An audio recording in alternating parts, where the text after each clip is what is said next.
Hello everyone, you should actually be hearing me. Most probably, are you actually hearing me?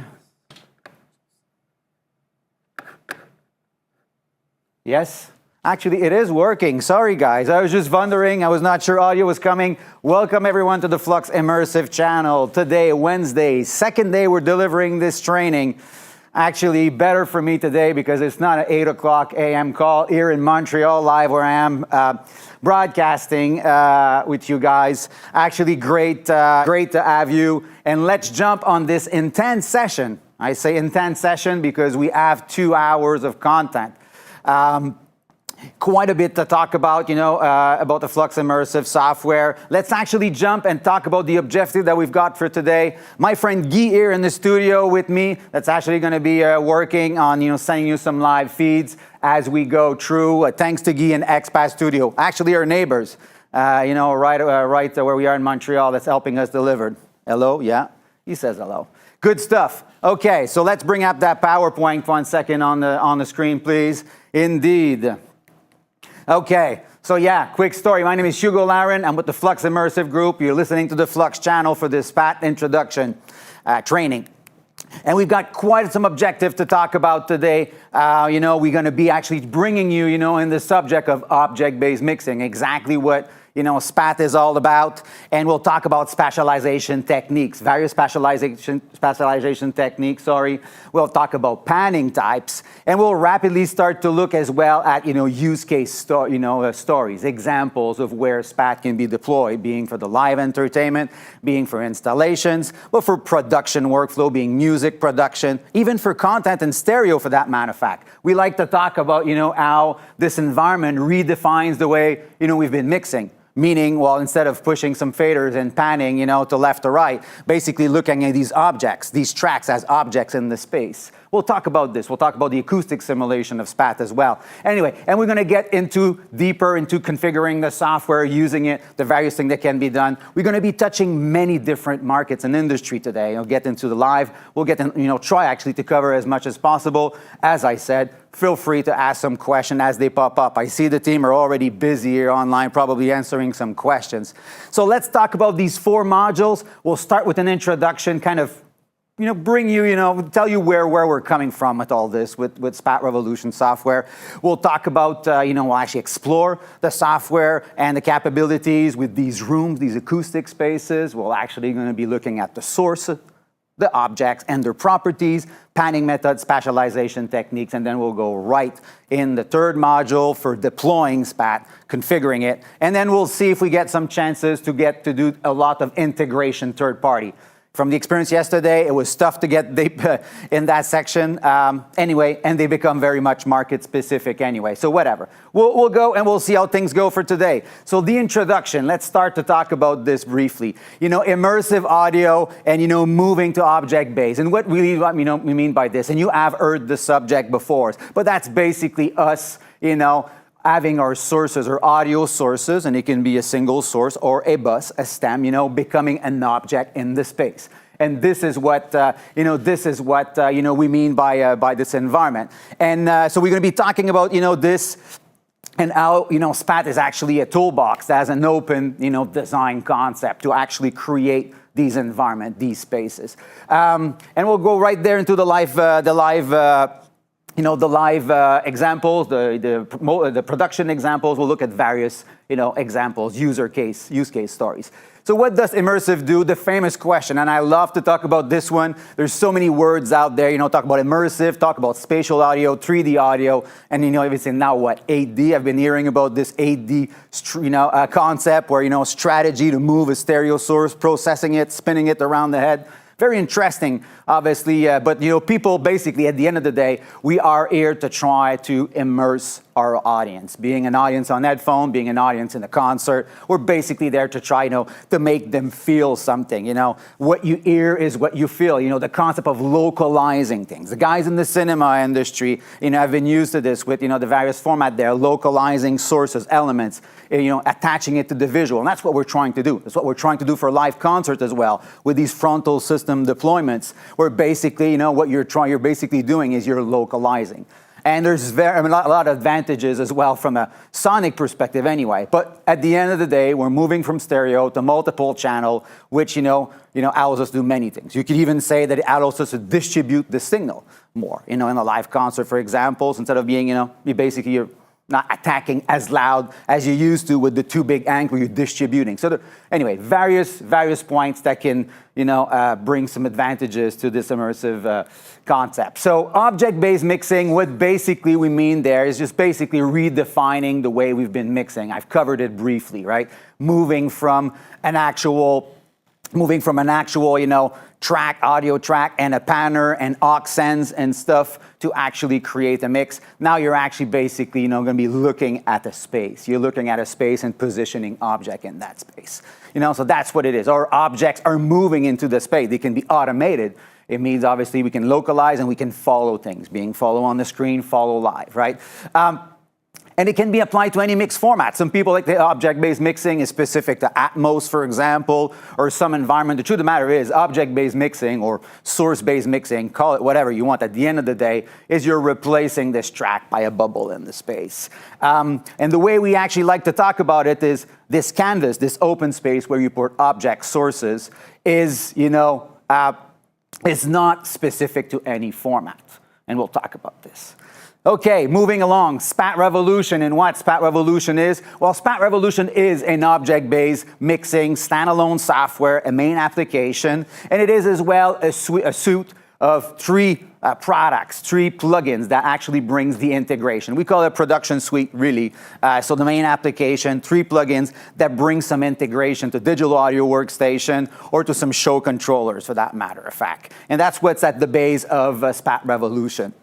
The history behind this is actually part of an amazing relationship with the IRCAM Research Center in France, what we call the FLUX IRCAM, the IRCAM tools, for that matter of fact. A relationship that's been going on for over close to 10 years anyway, between FLUX and IRCAM, where FLUX is the software development partner for the IRCAM, and we're taking some of these algorithms, beautiful 30 years of research in acoustic and connective coordination, acoustic, and connective. We have really a great opportunity to be able to deliver this thanks to that relationship, really, that's been going on.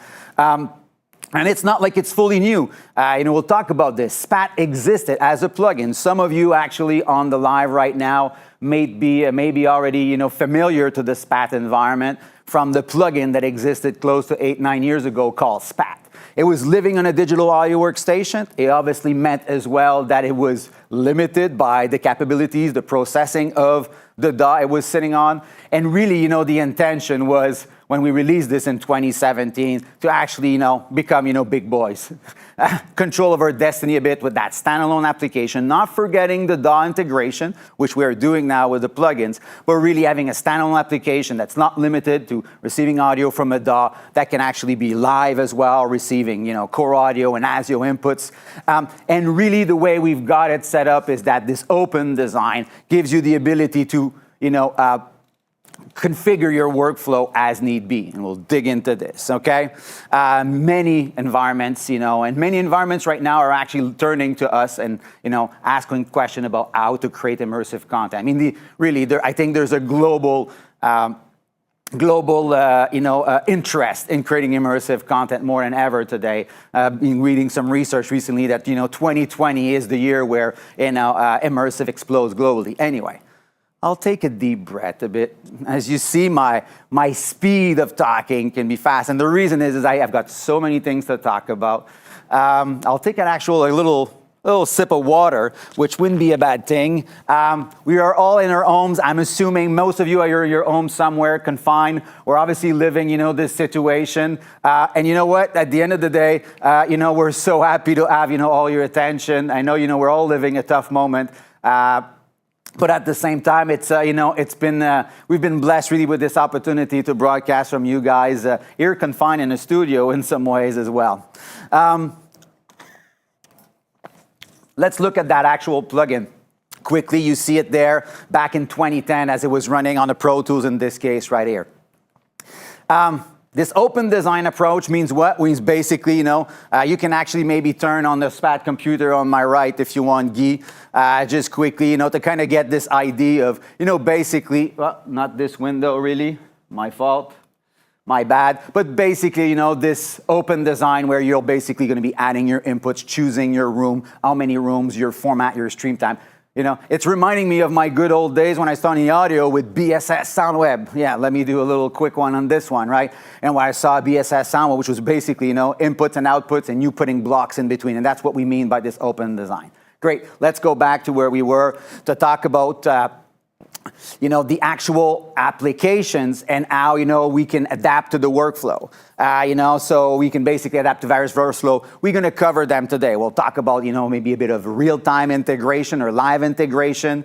We'll talk about the fact that we have a simple integration with the DAW. With this plugin, with basically, once the templates are built, you can rapidly integrate SPAT in your DAW on a single computer machine with something that we call software I/O, local path of audio. So yeah, anyway, let's jump into it. We've got more to talk about, and let's actually jump in.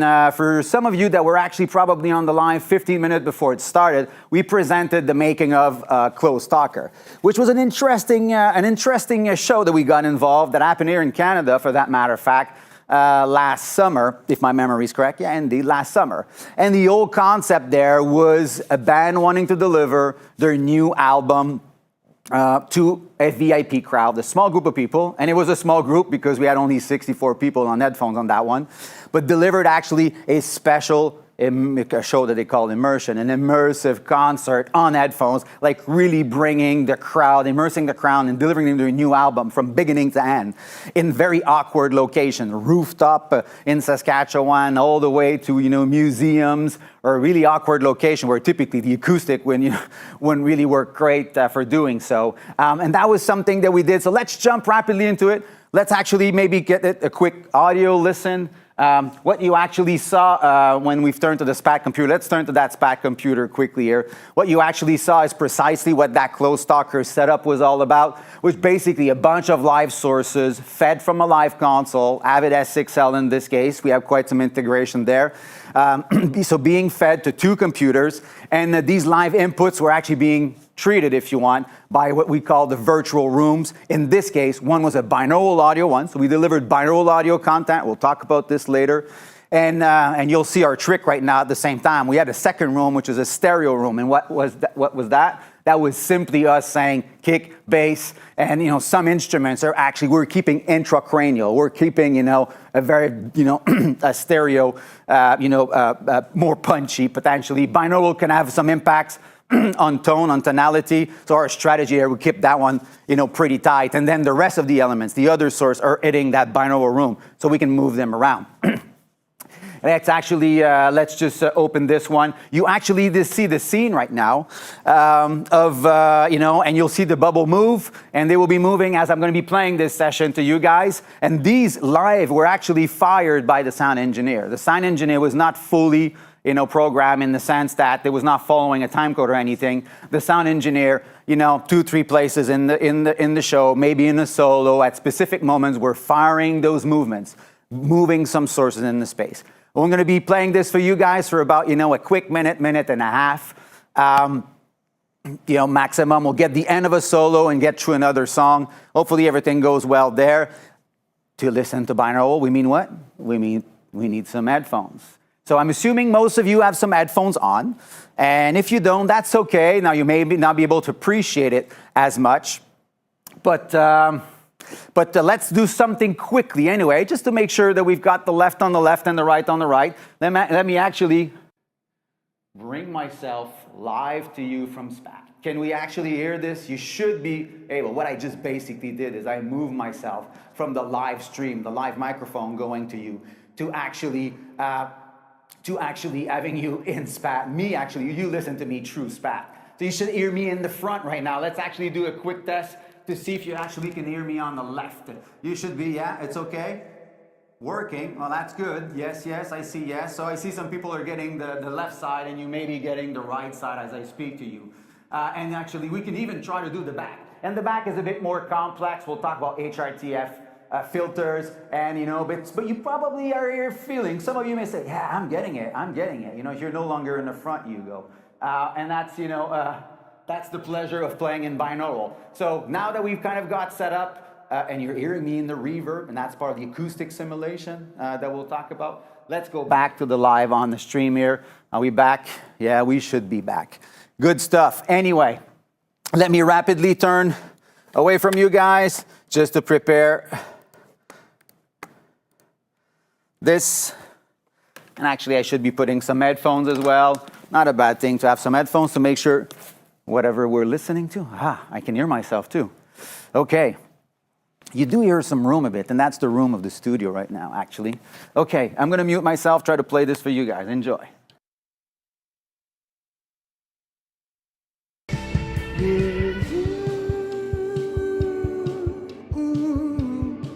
Are carefully in the dark.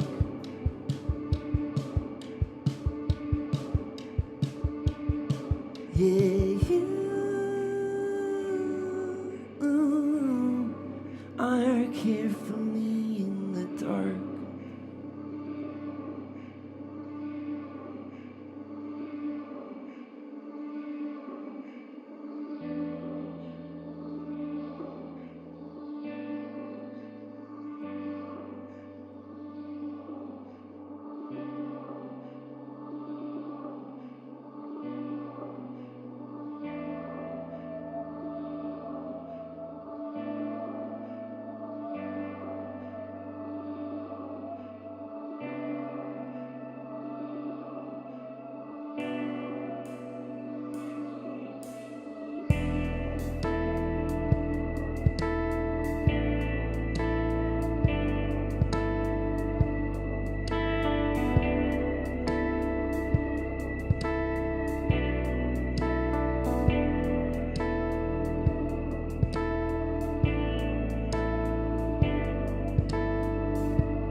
And we should be back. We should be back.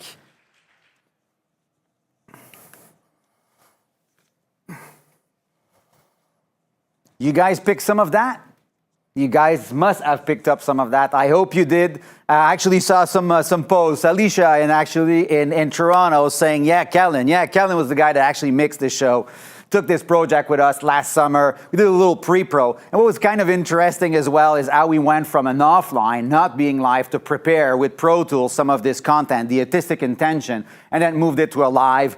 Yeah, hello to Kellen if he's online, actually. Don't know if he is, but I just saw, Alicia post a little hello. Yeah, Kellen actually worked on that mix that we've broadcasted to you. So yeah, thumbs up. We picked up something on this. So yeah, I was kind of to explain you what was going on live, really, for the people, which was quite a unique experience. Let's move rapidly to just looking at this, as we'll take 2 seconds to jump into it. You can, no, not that one, actually, the other one. Thank you. Yes, just to give you briefly, for the ones that need to understand what's going on from a, from a configuration perspective, what we actually see here is, how we add an audio interface. Basically, we're receiving MADI feeds, right? Live inputs. And we add a virtual production package, a Pro Tools winning equation whenever the band was not live to prepare, but basically an Avid S6L console feeding post-faders, post-fader pickup. This was live from the console behind me, by the way, that was going on, right? These tracks were coming in, post-fader going to 2 Mac Mini computers in this little rack right here, doing a main and backup operation. As obviously we were live, we wanted to make sure, that we had a backup path, and these binaural feeds from the main and backup. I said feeds because we had actually more than the one that you saw there. Actually came back to the console to be distributed. That was it. That was the simple system. And thanks to the SPAT plugin, this is what actually fired the movements from the console, the snapshots. When the guy was firing live movements, this was actually happening on the screen. Yeah, so that was just to kind of give you a quick idea, of these the actual 2 Mac Minis integrated. And then you have the actual audio portion, which are basically MADI flowing, to 2 computers. And then these live inputs, either coming live or from, so that's another scenario. So let's actually jump in right now to another actually typical use case here. We'll talk about Cirque du Soleil. We call it Cirque du Soleil typical approach. Actually, I should say big top typical approach, something that we've been working with. And it's a good example of some of the power in the live world anyway, or from a theatrical perspective. Basically, some of the interesting approach that we can do with this room concept. I'm actually going to be moving to my seat, and you'll be seeing me in another camera position for quite a while. I'll come back to you for some questions anyway. Let me actually jump and go sit down, and most probably take a pair of headphones as well. Aha. Okay. Yeah, hello, guys. How's everything going? Let me just ask out there, making sure everything is going well. Position the microphone a bit. Yeah, I'm assuming we're all getting a good feed and everything is okay. Our friends are still online to answer any questions anyway. Let me just turn to my team and see how things are going out there. No message. Kelling, was that your board mixer post-mix? Oh, that's a question. Okay, we'll talk about this after that. Yeah, guys, if you actually, can tell me if everything is going well, we'll be continuing. And let's actually move right now to this other setup that I wanted to talk to you about.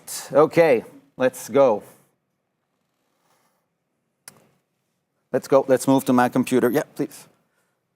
Indeed. Okay, so what you have actually on screen is an actual, sorry for this noise, what you actually have in front of you here is the overlay. You actually see the overlay into the SPAT environment. And this is the overlay, basically a top view of a speaker arrangement for a Cirque du Soleil project.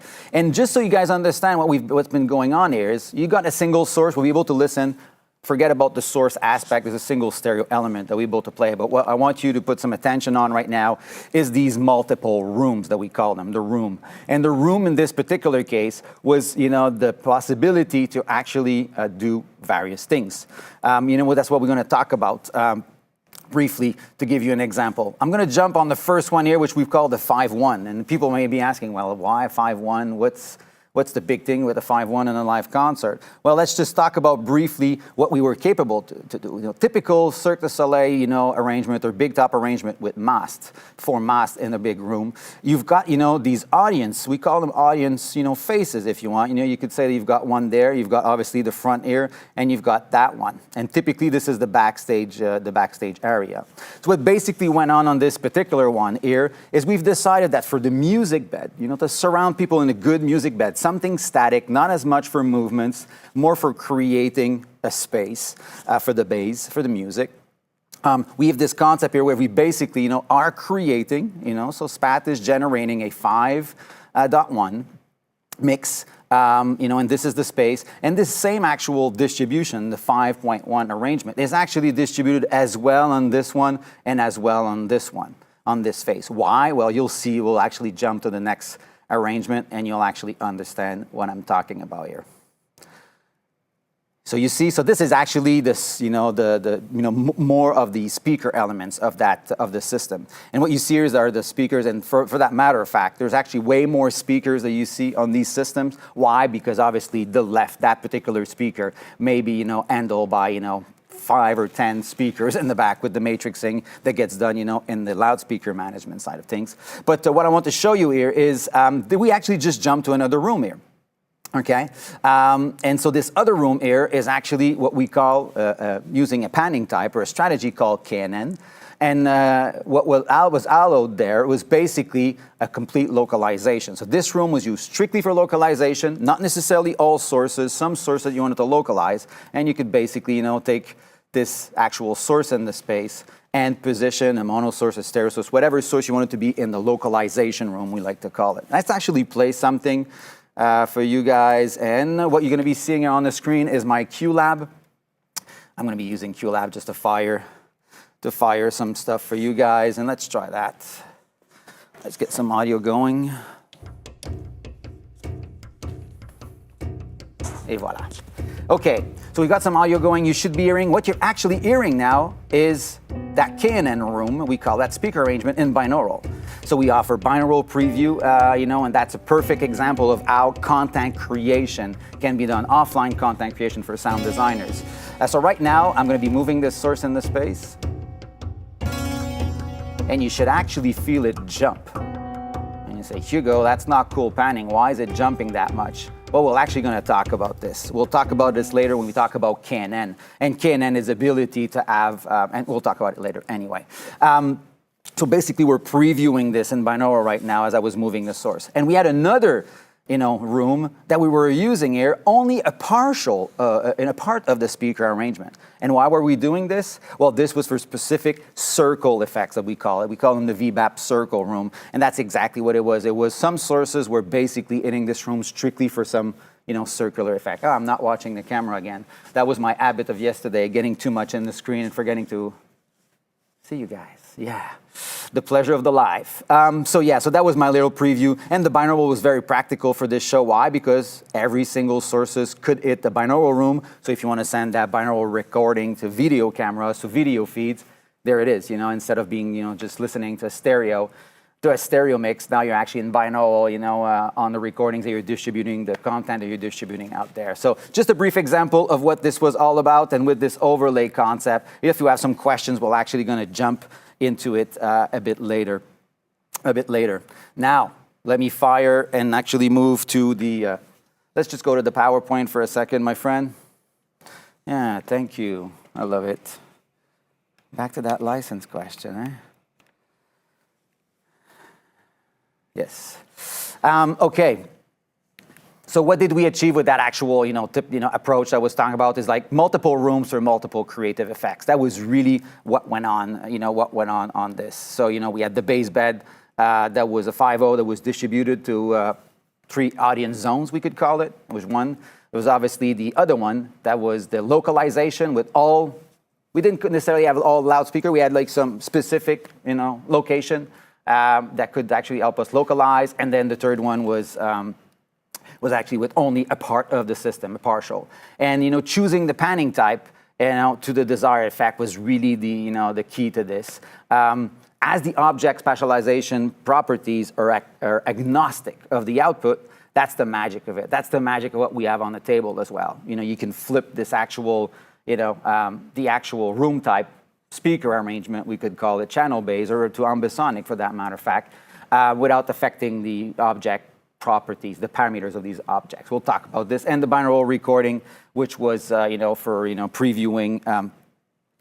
And that actually, can, and that actually, brings us quickly anyway to offline creation. As you were auditioning, with me moving the source, that means that, someone can rapidly, with QLab, for example, or, some of a show controller, live show controller, prepare offline the movements, the cues, building cue lists, some movement intentions, and before the show moves to actually live production. Before a show moves to actually live production, you can actually, preview, audition, all that. So we've still got some water dripping on the ceiling. That's the fun part. That was actually, confinement time, there's no worker to repair the ceiling, so I've been getting some water leaks right there. You may see some splash there. It's immersive. It's about an experience. I'm living one right now. Okay, let's jump back. Well, not before we jump back. Let's just rapidly, talk about this live integration as we've covered it. We'll take some questions later, but in the live scenario, we're basically getting, our audio from local I/O devices, being a MADI device, being, an audio interface of some sort, or network-based, so AES 67, AVB, Dante, name it. Basically anything that supports, that is based around ASIO or core audio. And we'll talk about these computers behind SPAT later on. The show controllers, I had QLab briefly there, which we use quite a bit. But another interesting one is Ovation from a company called Merging Technology, PC-based only, great show controller. They're actually working on some OSC recording functions right now as well, and OSC edit. Be quite interesting for the theatrical world anyway, or anything that's a live show control. Something that we're not going to get too deep today, but the real-time tracking as well, could be integrated in the live. We support up to 64 tracking devices, which actually I say for live, but live broadcast as well as in our environment that we've been seeing these black track system, for example, tracking, tracking talking heads really on a studio, in a studio. For localization. And we are using intensively OSC, being for anything, basically can speak OSC. We do this with QLab, with Ovation. Obviously, we have a dictionary that allows you to control pretty much anything into SPAT. So that's kind of our little parenthesis on the live integration. The SPAT plugin is still used in live worlds as well, in the console, specifically to S6L today. So most of the other integration, for example, Digital console in the live, we're using the generic OSC capability of the system. Let's talk now about studio production. Which is the other, obviously, natural one. And by studio production, we can mean, post-production, we can mean music production. We basically mean, any production environment where you want to create some immersive content. We're going to be exploring some of that, today. And what we're going to be exploring is how with SPAT, we can deliver deliver and monitor various formats at the same time. I'm going to be bringing Atmos 22.2 and multiple binaural streams into the equation. And we'll actually briefly look at the automation that we'll be able to do with it. So let's actually, let's just finish booting the Pro Tools, see how things are going here before we switch. I'm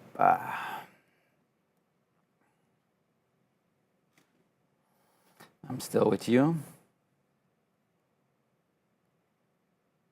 Okay, we can switch to that screen in a second. So what we're going to have in front of you here is, and I'm actually going to start right away to bring this concept. Yeah, let's move to this quickly.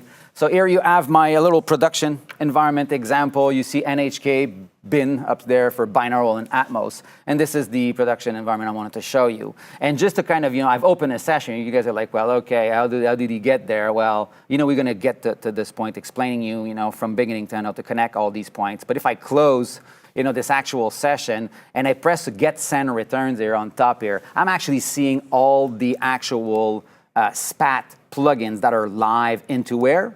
Into Pro Tools for the example of today. Same thing for Reaper, same thing for Logic, same thing for Nundo. Same thing for any, DAW that we can support with this local integration, what we call the, local audio PAT. So basically, once your template is built, once you've actually created this, you're kind of, good to go to, for very rapid integration of this immersive. Basically, it comes and tap to your Pro Tools environment or your, the studio workflow. Just to briefly talk about the session we have in front here, the first element is this piano track. That is not playing right now because there's no session, but you'll see in 2 seconds. The piano track is our live instrument, is our track itself. We obviously would have multiple ones on the session.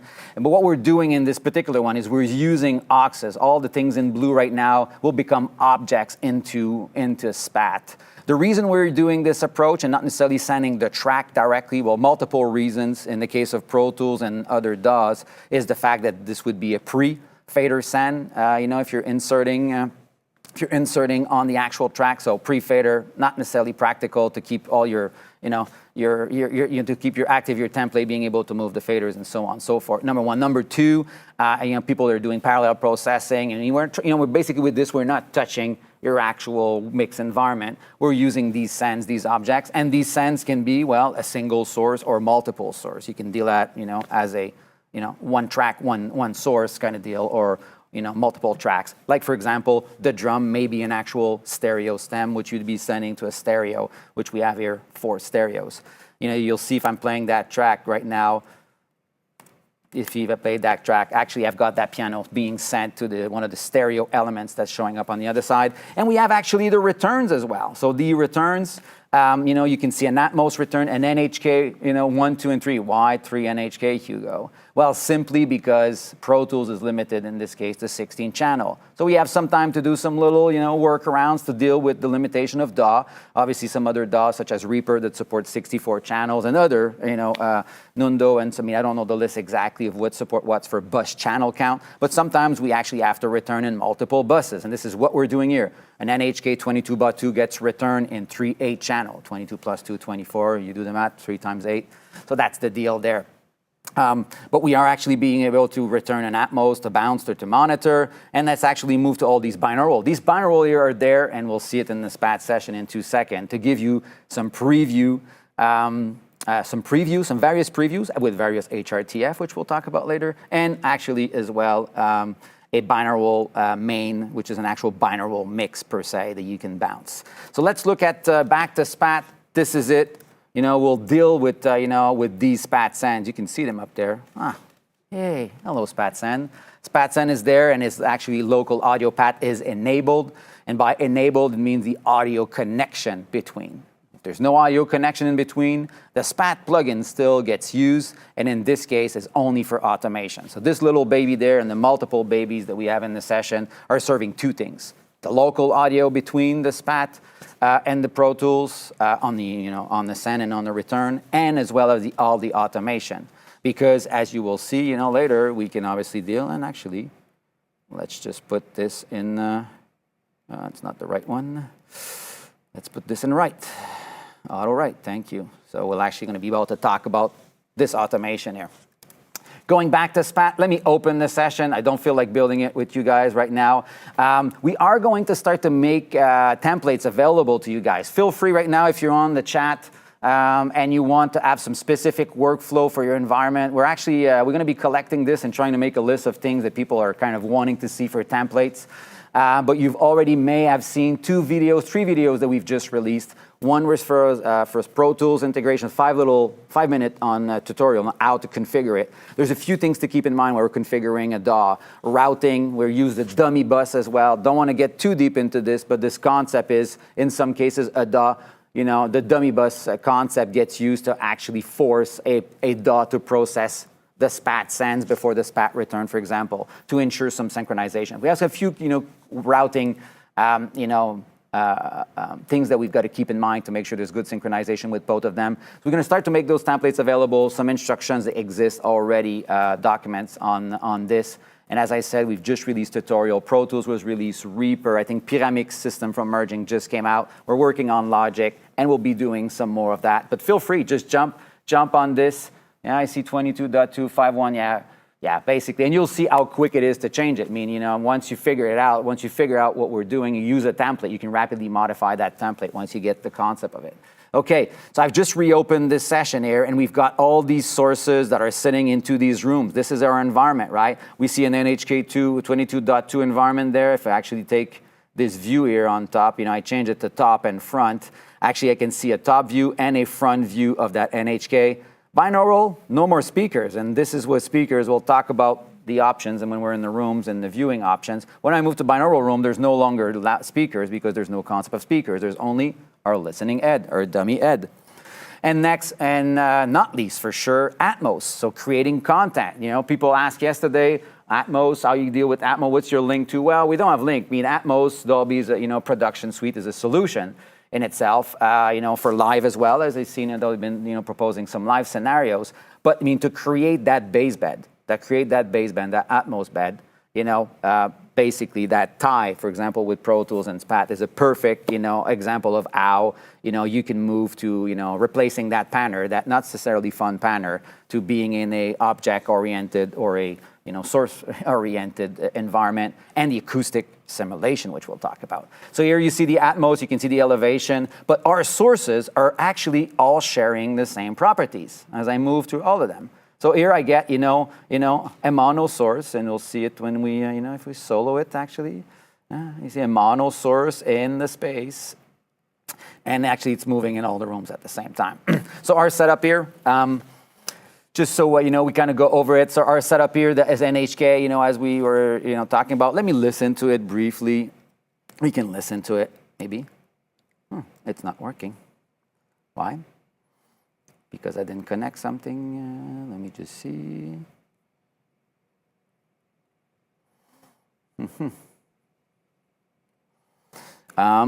Okay. It should be. You know what? Someone should tell me. Hugo, you solo the source. At least one person's following. Not me anyway. Okay.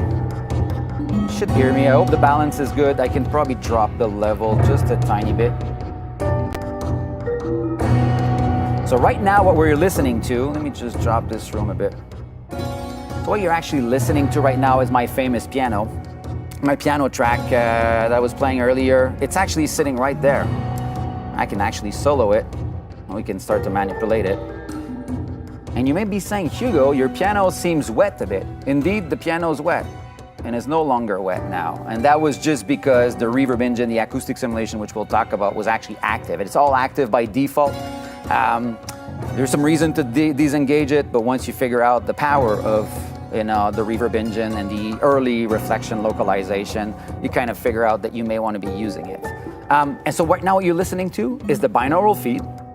You're actually listening, let me go back to this setup. You're actually listening to this module right there, indeed, which is basically you listening to a binaural monitor, or binaural preview, I should say. A binaural preview of what? Of this NHK 22.2 arrangement. So you don't need to necessarily have a 22.2 arrangement to monitor it. The binaural can actually help you preview all this. Let me just play that track again. Okay, so we're in the NHK, as I was saying. We'll get into these source parameters, because there's quite a bit of parameters. If I move it, it should work for you guys. Moving the distance. We'll talk about these parameters that makes the distance and the signal drop as we move in distance. And re-enable the reverb if I want. Probably seeing on the right side right now, you're probably feeling that room. That's the tail actually that gets diffused. Okay, so that's what we've got going. That's what we're going to talk about. We're going to talk about how did we get there? How did we get to create this template? We'll talk about all these source parameters. We'll talk about these various rooms. Same applies for the Atmos, right? If I unmute this Atmos, I am creating an Atmos bed right there that's returning. If we go to, you see it right there. I could be bouncing this, whatever position. The automation aspect. Let's just do it. If I replay this, I should be able to move this, right? And let's see. Not working. Or not working. Maybe not. Yeah, it is working. Look at that. All right, so as simple as this, the SPAT plugin as well brings us the automation. So you can be moving the source in the SPAT, in a third-party controller, or if you prefer, straight on the timeline, picking up any of the parameters. Yay. Okay. I'm going to be taking some questions shortly anyway. How long was that? Yeah, it was way too long again, like yesterday. Let me just... That's the power of Hugo when he gets talking and excited. Let's move to the actual PowerPoint. Quick, Guy, please. So we've talked about this. I thought it was important to start with the introduction to kind of give you an idea of what we're doing and where we're coming from these various markets. The fact that there is an open design means that there's a template involved, but it means as well that you have the power of creating your own environment. Once that environment is created, you're set. We didn't even talk about the fact that maybe you have got a controller surface in your studio, and obviously all these parameters of the SPAT send would be mapping potentially to that control surface. You can get your hands on controlling only the parameters that you really care about, being the parameters of the source and so on and so forth. And we'll dig into this anyway. Module 1 is completed, and we have some questions. Etienne Collin asked a question. That sounds French. Do I know an Etienne? Bonjour, Etienne. I can even try to answer it in French to make it a bit global. And Dave Thiel asked a question. Kellen, what was that, your board mix or a post mix? Close talker, good question. This is exactly basically, the session that Kellen did, and I picked it up. It was not done on this console specifically, but the actual Mac Minis that are there were the one that were deployed on the tour. So it was pretty damn close from it. I have been playing with things, subtle things, and as you can imagine, Kellen is not there to fire the movements. So what I did is wherever he was doing those, I've recorded this in Pro Tools. I know where the memory location was. So today in this setup, Pro Tools is playing. So you understand the setup, right? Pro Tools is playing through the S6L console, AVB audio, and the post fader of each of those channels are hitting the two SPAT computers right there. Okay, main and backup. So it's very close from what Kellen did. So to answer your question, anyway, were you using KEMAR HRTF for the audience during the live show? The famous question, indeed. For this, in the case of the live show, well, during the live show, we've used actually two things. The session that you saw was only one binaural room with KEMAR. What you were listening here today was KEMAR, indeed. But we were as well doing 1040 HRTF, if my memory is correct. We were delivering two binaural feeds, potentially anyway. They went back to the console. So each SPAT, we're delivering two binaural, one in KEMAR, one in 1040. And the intent was to have an alternate HRTF. We'll get into the HRTF connection anyway later. And I said, Etienne, I'm going to answer your question in French, and I did in English, you see. Too many things are going on around me right now. Donc, voilà, la réponse était que on utilisait effectivement KEMAR et on avait une version 1040 HRTF utilisée dans le live. Et voilà. On a beaucoup utilisé le 1040, mais je ne sais pas exactement, je ne me rappelle pas. Kellen serait la personne à répondre pour savoir si c'est toujours été le cas. Voilà, mais on va parler. We're going to be speaking about HRTFs anyway later. Kellen post mix. Sylvain, the plugin Sen is pre-fader, so how do you manage the volume automation in your track? The plugin Sen is pre-fader. Well, the plugin is not the plugin per se that's pre-fader.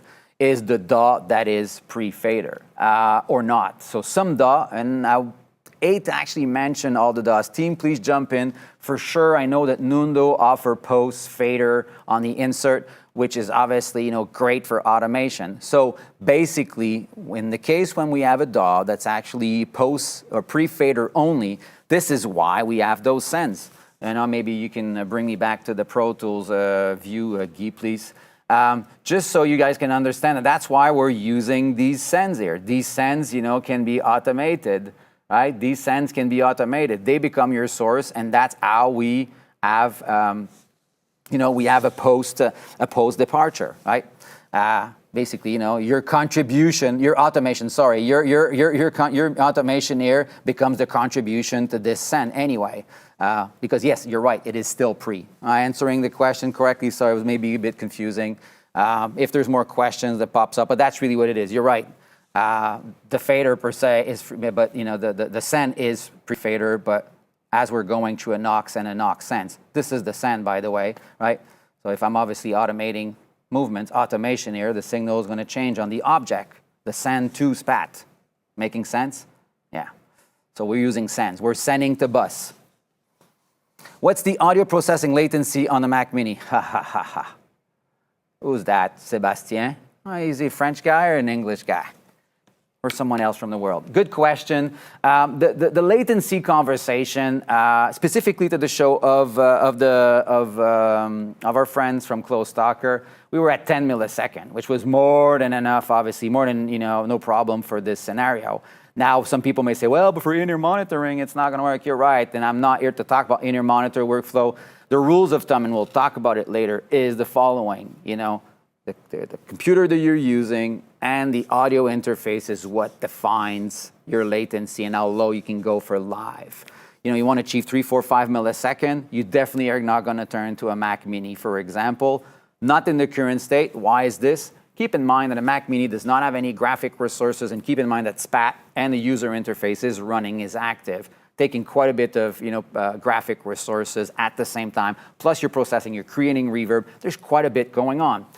So the point is that for doing a real low latency type scenario under 5 mil, for example, you definitely want to have, the proper computer behind it, being a custom PC machine, or being, some of the machine that had dedicated graphic. We'll talk about recommended scenario later, but specifically to this one, 10 millisecond was the question. Okay, if my memory is correct, and this is what you had going on, you can actually, you want a 10 millisecond. You can actually always see this information on the bottom right, and the latency you see there is not the latency of SPAT. SPAT does not bring latency per se. What it does, a little water again, a little splash. What it actually means, it's the system reported latency of the audio interface you're using, and second one, the buffer in SPAT. And the buffer is important. And obviously you want to do low buffer for live, you need to have the proper machine and hardware to support it anyway. Okay, cool. Moving on, no more questions, I think? No.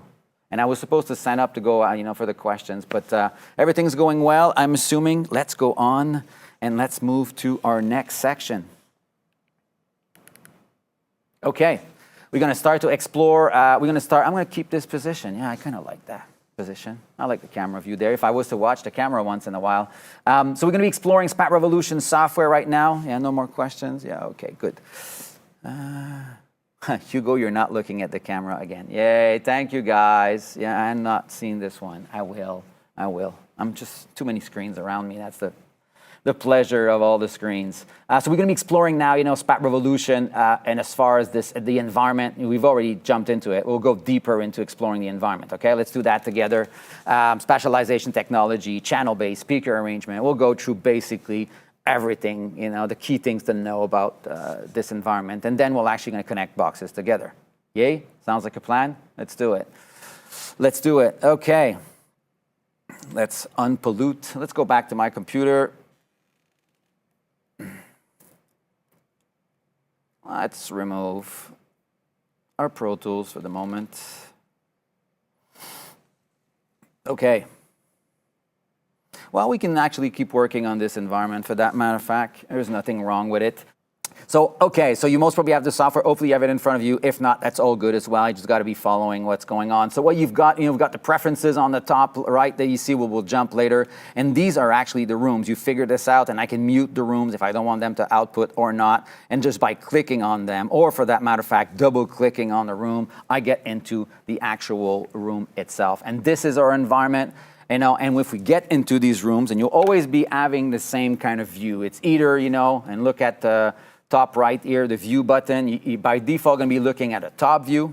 Now, why is it grayed out? Well, because I'm actually muted. So when we mute an arrangement, it basically the outputs are actually grayed out.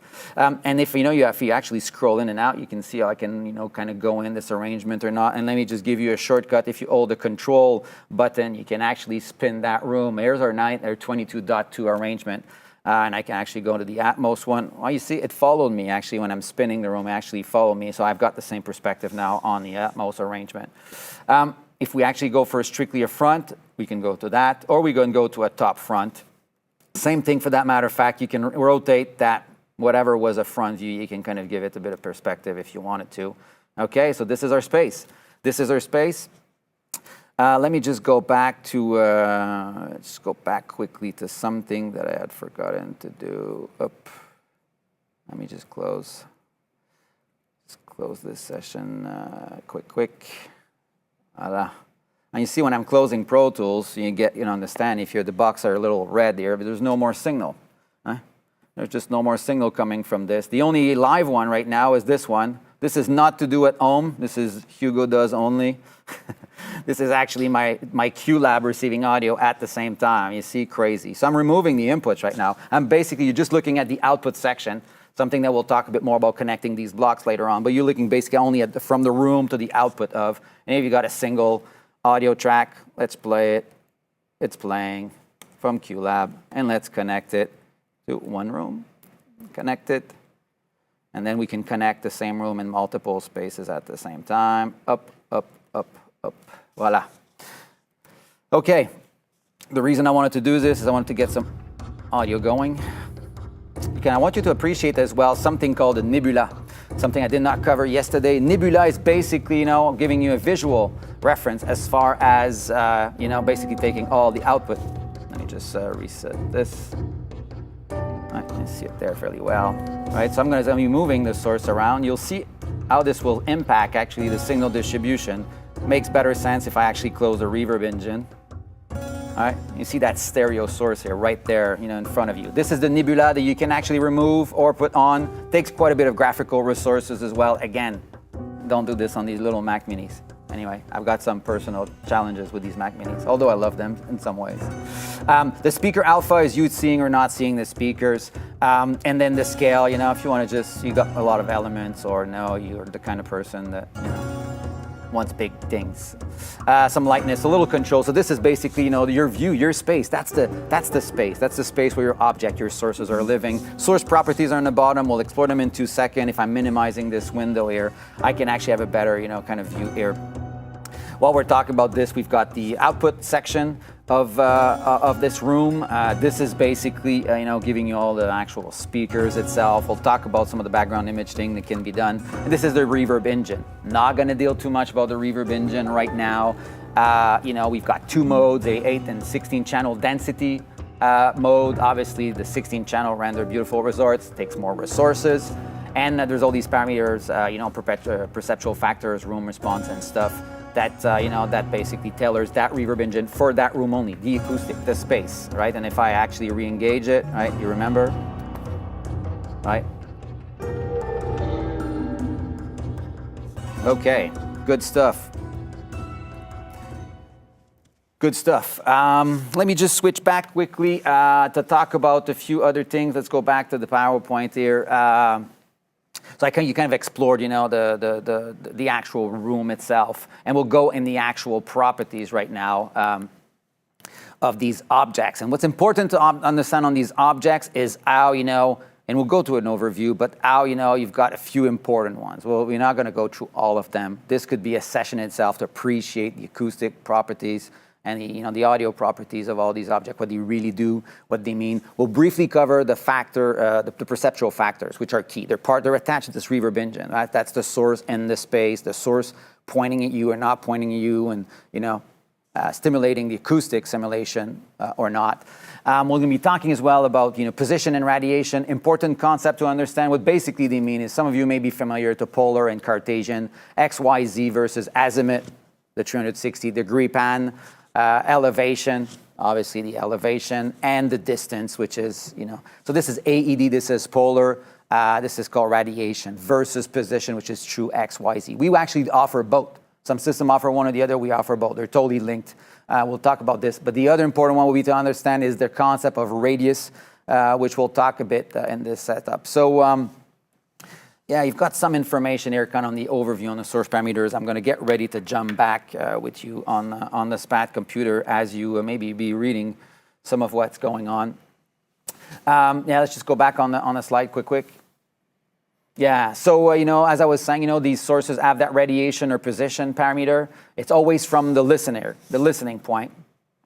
The distance is that sense of proximity, the signal, basically a signal drop. This is the point where, when you're starting to move the distance, the signal is going to start to drop. And for this, you need to define, where the signal is going to start dropping. We call this the radius, and this is what we're going to get to. Let's actually, let's jump in. We'll talk about the LFE send as well when we're on a .1 system and how spreading can get applied. So let's jump back into the sources, please. Yeah, thank you. So we've got our source. If I actually double click on that source, or if you go with the little arrow there, you basically maximize, or you open the submenu, the menu for that source only. And this are the settings for that source. If I had 20 sources, what would it mean? Well, it would basically mean that each of them have their parameters. I can actually multi-select. Let me just do it for that sake of it. All right, I'm just going to do something quick. Up. Let me bring a source. Yes, and it's giving me a sync error, and that's normal. What I want to show you is, so you can obviously, there's multi-selecting, shift multi. Right now, you're actually, selecting multiple source and basically, working together as a group. Okay, let's go back to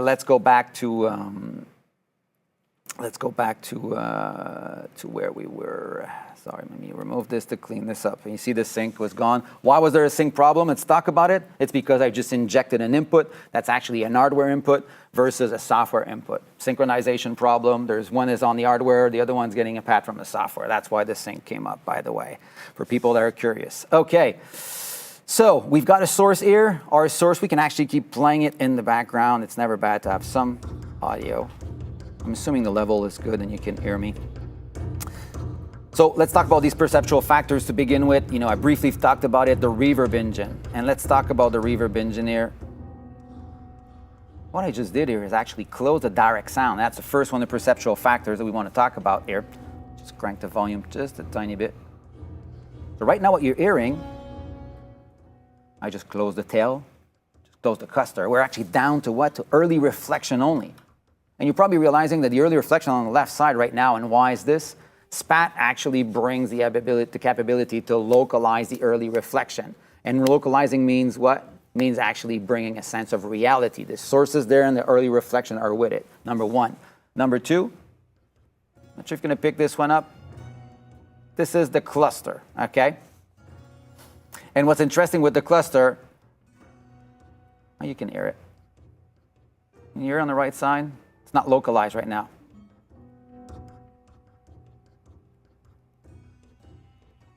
What's interesting with the cluster actually, and what I just did with that pan-rev parameter, which we often forget to talk about, but it's a quite important one. I just relocalized the cluster with the source, okay? Very powerful. So instead of being completely diffused, by default it's diffused. That's why you're hearing it on both ears. And now last but not least, the room. That gets controlled by the room presence, that actual tail, okay? That's actual tail of the system. And that's basically, what our perceptual factors are all about. I'm not going to go too deep into it. You can appreciate the warmth and brilliance aspect of, of the perceptual factors, and the running reverberance and envelopment. The feeling of an envelopment is really what it is.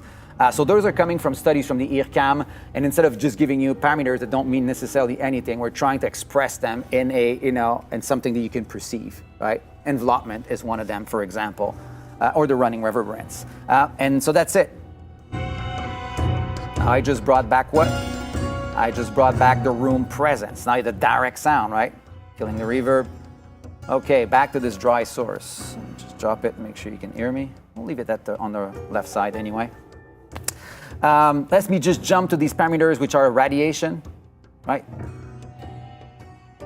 And actually, you see that the source already has some distance to it. And you see, I just reset it, the parameter. By the way, you reset the parameter by just double-clicking on it. You can right-click on it, reset, but double-clicking on it, resetting it. And what I just did is I brought back the source's default, this default position. Let's talk about radiation as we start to talk about this. The sense of distance of a source is actually defined by a parameter that's right there that's called radius. You see, I'm lowering that radius and signal's going away. I'm further away from the radius. Important to understand. We'll talk about speaker arrangement later, and what we're actually doing here is, and I can close the source for a second. What's important to understand with the radius concept, and by default radius are 2 meters, and by default all the speaker arrangement, if you take an NHK 22.2, Atmos, 5.1, 7.1, whatever predefined arrangement that we offer, they're all 2 meters. It means what? 2 meter normalized. It means what? It means that basically by default, the source are sitting at the speaker line, and as you're starting to move away, and let's do this visually, by default, if I reset this, this source, the source is sitting minus 30 plus 30 on an NHK 22.2 arrangement. The radius is actually right there at the speaker line, and as I start moving this source, I'm basically, reducing the amplitude on it, okay? Based on that. Hope that makes sense. We'll take questions on them as they come up. So back to our source parameters. So, azimuth, easy.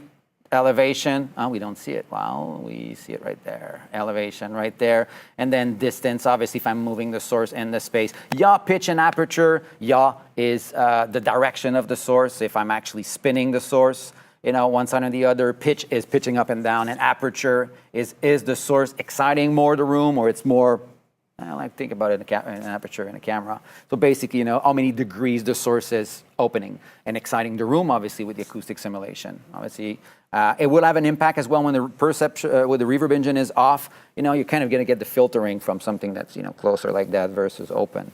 Trying to do something here to give you an idea of what that could be. Anyway, XYZ, you're positioning this in XYZ, but as you're seeing here, the source is moving still and as you're moving the X, the source is actually moving kind of in an interesting way, in a polar way. And this is the coordinate modes right there. When you change them, basically multi-channel sources, primarily a mono source doesn't have that same behavior necessarily, but multi-channel sources will behave. Because right now I'm bringing mono and stereo sources, but for that matter of fact, if you saw my production workflow earlier, I had a 5.1 and a 7.1. So yeah, you can take a 5.1 and respatialize a 5.1 on an Atmos or an NHK 22.2 arrangement, and it will all be sitting. We could actually do this, well, we'll do it later. We'll do it later when we actually get the deal about, you may have seen it already, but, well, you know what, let's take the time. Let's take the time. It takes 2 seconds anyway to reopen that production environment. Templates.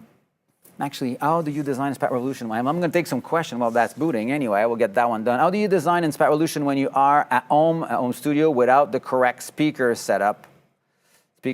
Let's say no, the minimal 5.1. Let's say. I'm not sure I'm understanding the question, but I'm going to jump back to this, and maybe Nicolas and Jean-Luc can precise a bit what they meant here.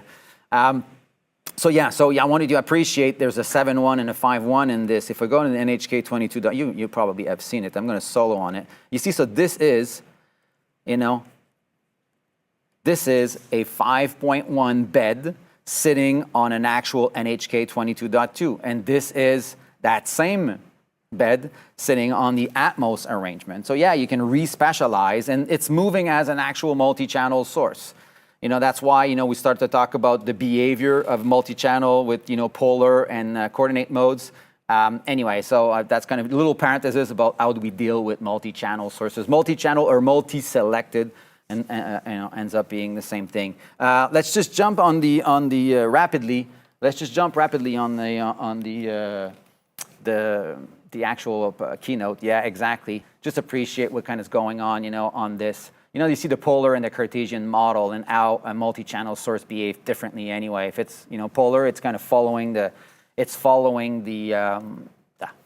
circles around the head, where the Cartesian is not. Just two different modes. So, if you're building automation, that can become quite interesting, obviously. Okay, good. Have we actually missed some things? There's always a great bunch of things to talk about.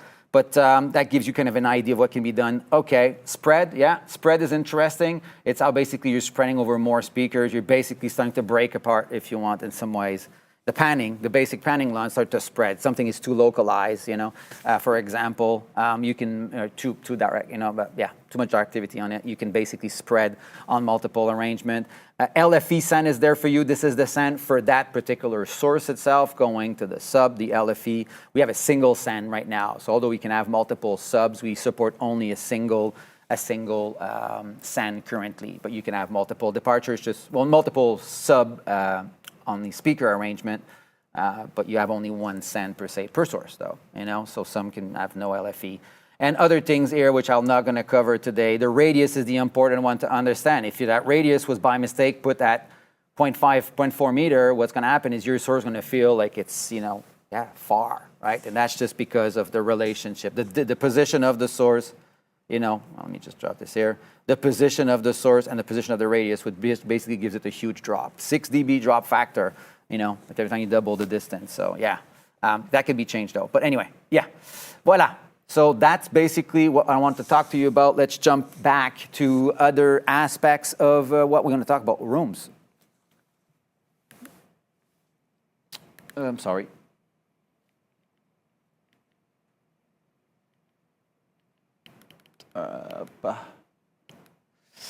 Okay, thank you. So the virtual rooms and these spaces, the acoustic space, what basically, to remember, I think I've covered it briefly, is that they bring either various stream type, producing, rendering, bouncing, monitoring, channel-based system like we saw here, or we haven't talked about I-order Ambisonic or Ambisonic. We support all the way to 7-order I-order Ambisonic HOA. So you can actually change these rooms in 2 seconds in HOA. We're actually going to take a look at that quickly. And then binaural, same story. So these, so really why do you have multiple rooms? The idea is to have potentially, delivering multiple different content at the same time. They can be as well various acoustic space, maybe, room number 1, same speaker arrangement, same speaker arrangement in 2 rooms, but with a different reverb setting, right? So maybe, some short, long, or whatever it is. It's like bringing source in different spaces. It can be practical to do a VR to build a scene, Some sources will appear in something very dry, or we have only early reflection, really, and not necessarily the tail of a verb, and so on and so forth. So that can be the other practical one. It can be based on application, like we saw with the typical Cirque du Soleil workflow, where a room was for localize, one room was to build an audience zone, deliver to audience zone a bass music bed, and the other one was a specific map, not all speakers, only the one, around, kind of deal. Again, the panning method can be the strategy with multiple room, right?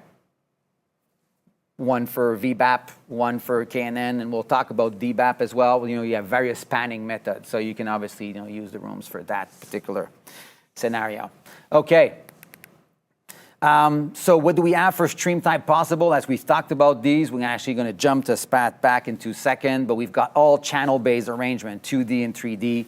They're available as as possible stream. We've got mid-side arrangement as well, binaural B format, which is an ambisonic of 1st order, or I order ambisonic all the way to 7th order. Okay, and let's just briefly talk about binaural because it's a question that comes up, for people that are not familiar with binaural. And I think there's a question: is how do you preview? How do you design SPAT Revolution when you're at home, an home studio, without the correct speakers set up? Well, binaural can be an answer. That's exactly what I was doing. When you guys were listening in binaural, you were basically preparing on a speaker arrangement, visualizing where things were outputting. Not sure that's exactly the question.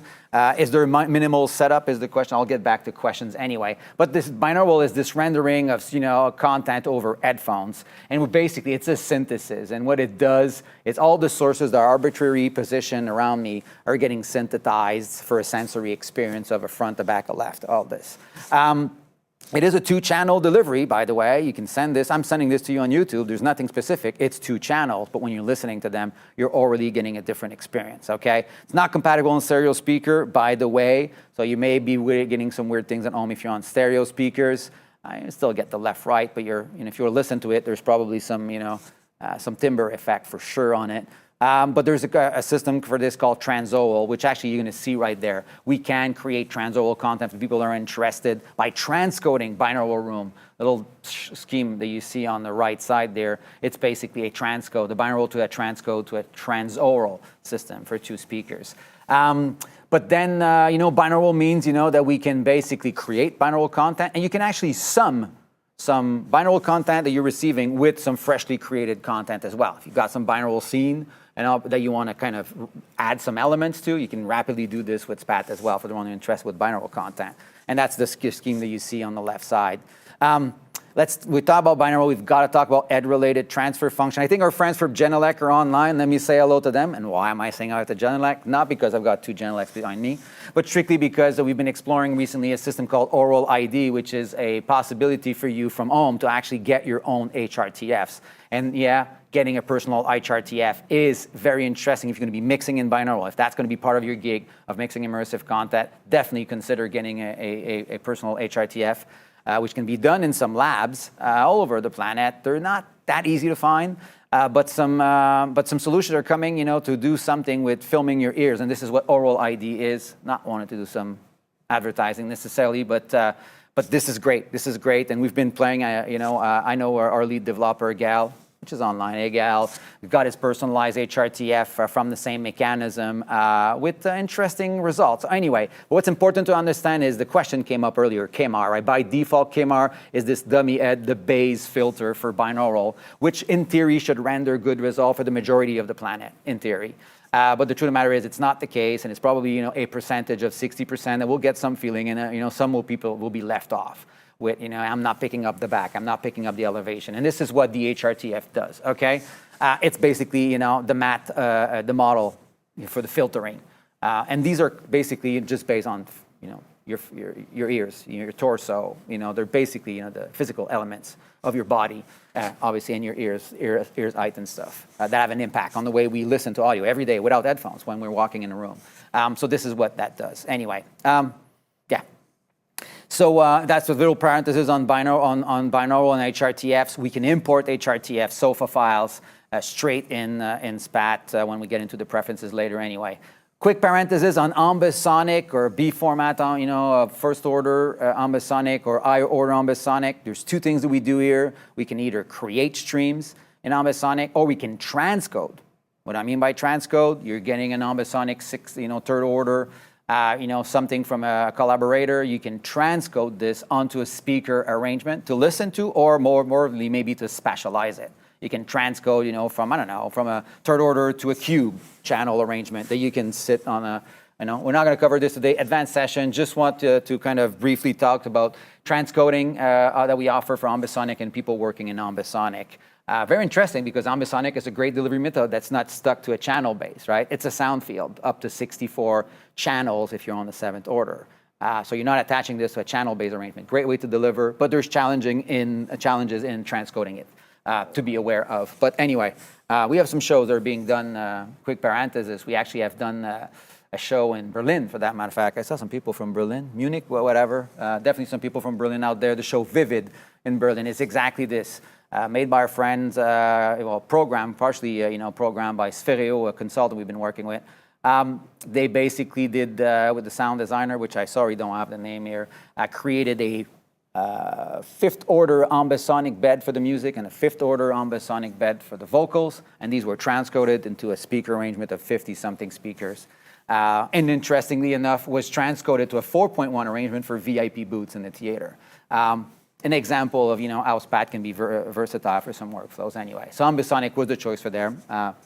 Moving on to spatialization technologies and understanding that, we are here dealing with amplitude, intensity-based panning, often the vector-based and or distance-based in the case of DBAP. What I want everyone to understand is this concept of sweet spot centric. And now let's just make a quick parenthesis. The sweet spot centric approach doesn't mean that only one guy in the venue for a live sound scenario or in a live sound arrangement will actually going to pick this up. I mean, depending on the speaker arrangement design and live scenario, the VBAP, the traditional sweet spot, can render a fairly big sweet spot zone, and depending where the speaker is located, can deliver proper to an audience, like larger audience zone. It's not just one ed. Just to make a quick parenthesis, but people that have been in 5.1 and in surround and multi-channel for years know about this sweet spot, right? You're all equidistant to a bunch of speakers surrounding you, right? So we're going to talk about this. We have other panning methods for this. We've got KNN, which is not necessarily a panning method, but a tool that I was using in the Cirque. We've got DBAP that can be used, and eventually wave field synthesis anyway. That can be used, okay? So these are the various techniques. Let's just jump to the SPAT computer quickly. I'm going to be, getting to the setup page here. You may have already added a room in your SPAT at home if you are in front of a SPAT, and when you're touching on a room, you're seeing a little inspector on the side, and it gives me the ability to name the room. You see your Atmos, but it has right there the stream type. So you basically choose, and I can on the fly basically change this Atmos bed to an high order ambisonic, all the way to 4th order, and that was done. I did not affect any of the source parameters. I've just changed the stream outputs to an ambisonic format, which obviously I can't listen to right now. It's ambisonic, needs to be transcoded. I want to get you the concept of changing, stream type on the fly. I got obviously the channel base, and channel base is any speaker arrangement, and we're going to talk about this right away. So you see binaural, mid-side, and B format. Right below this, when you're in channel base, is speaker arrangement. And mind my long list here. Actually, my face is on the top of the list, but that's fine. Leave it there. Mind my long list of speaker arrangements, but a bunch of them are custom. But at the base, SPAT delivers with all the speaker arrangement in the world you can imagine, from a mono to a 1.1 stereo, and the list goes on and on and on. 5.1, various Atmos arrangements, 7.1, 5.1.4, name them. They're all there, and if they're not, you have the rights to actually send a message of support, and we're actually going to get it created if we forgot one. But we try to make as many as possible available. You'll see some actually that from the Montreal SAT. I think it's actually part of the Berlin Planetarium. Some of them actually made it to the default, and these are predefined arrangement that we deliver to you. They're all normalized, that 2-meter conversation, which we'll pick up a bit. Okay, so these are the actual speaker arrangement per se that you can as well, like changing the stream type, change on the fly. And last but not least is, and I'm on the mono, so there's no panning here. Let me just pick up the Atmos again, Dolby Atmos 7, okay? And you see when you have a multi-speaker arrangement, the next question that pops up is, what's the panning type? And let's talk about, we're gonna be talking about two of them. You see here, you see VBAP, VBIP, DBAP, KNN, AEP, which stands for Ambisonic Equivalent Panning. So these are, yes, I'm not looking at the camera again. I have the message. I know that. Hello, I'm still there. We should put the camera right in front of me, where I look all the time. So what was I saying? Yeah, so these panning methods, which we'll talk, a bit about, they're right there, by the way, for you. Yeah. And obviously, if you are on a smaller, like a stereo setup, you will see as well, panning types such as stereo pan, XY, AB appear. That should not be there on other. Let's see. My guy's moving the camera. It's like, okay, Hugo, you're just not following my instructions to watching the camera. So he's moving the camera. That's it. That's how our life goes. Hello, thank you. Probably be better there. Thank you. So anyway, so stereo pan, angular panning, and you'll see in my slides actually the angular panning and the panning curve.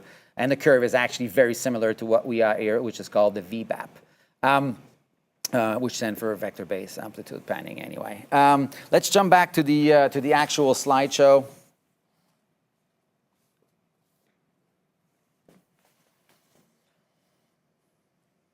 Et voilà. Okay, so angular, as I was just talking about, pairwise panning in 2D. But as soon as you've got a 3D, arrangement, we'll talk about these vector-based, VBAP or VBIP. Very similar, by the way. VBIP seems to render better in higher frequencies anyway, above 700 Hertz. But these are the two vector-based panning that we have. We have the distance-based and KNN speaker placement, correction, amplitude panning. I think this one we actually don't offer anymore. I'm not sure. And last but not least, the AEP.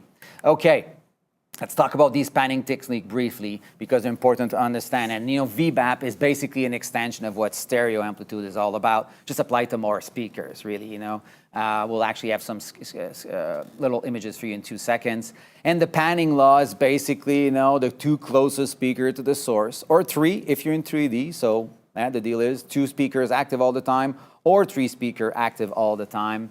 If you are in 2D versus in 3D using VBAP or VBIP.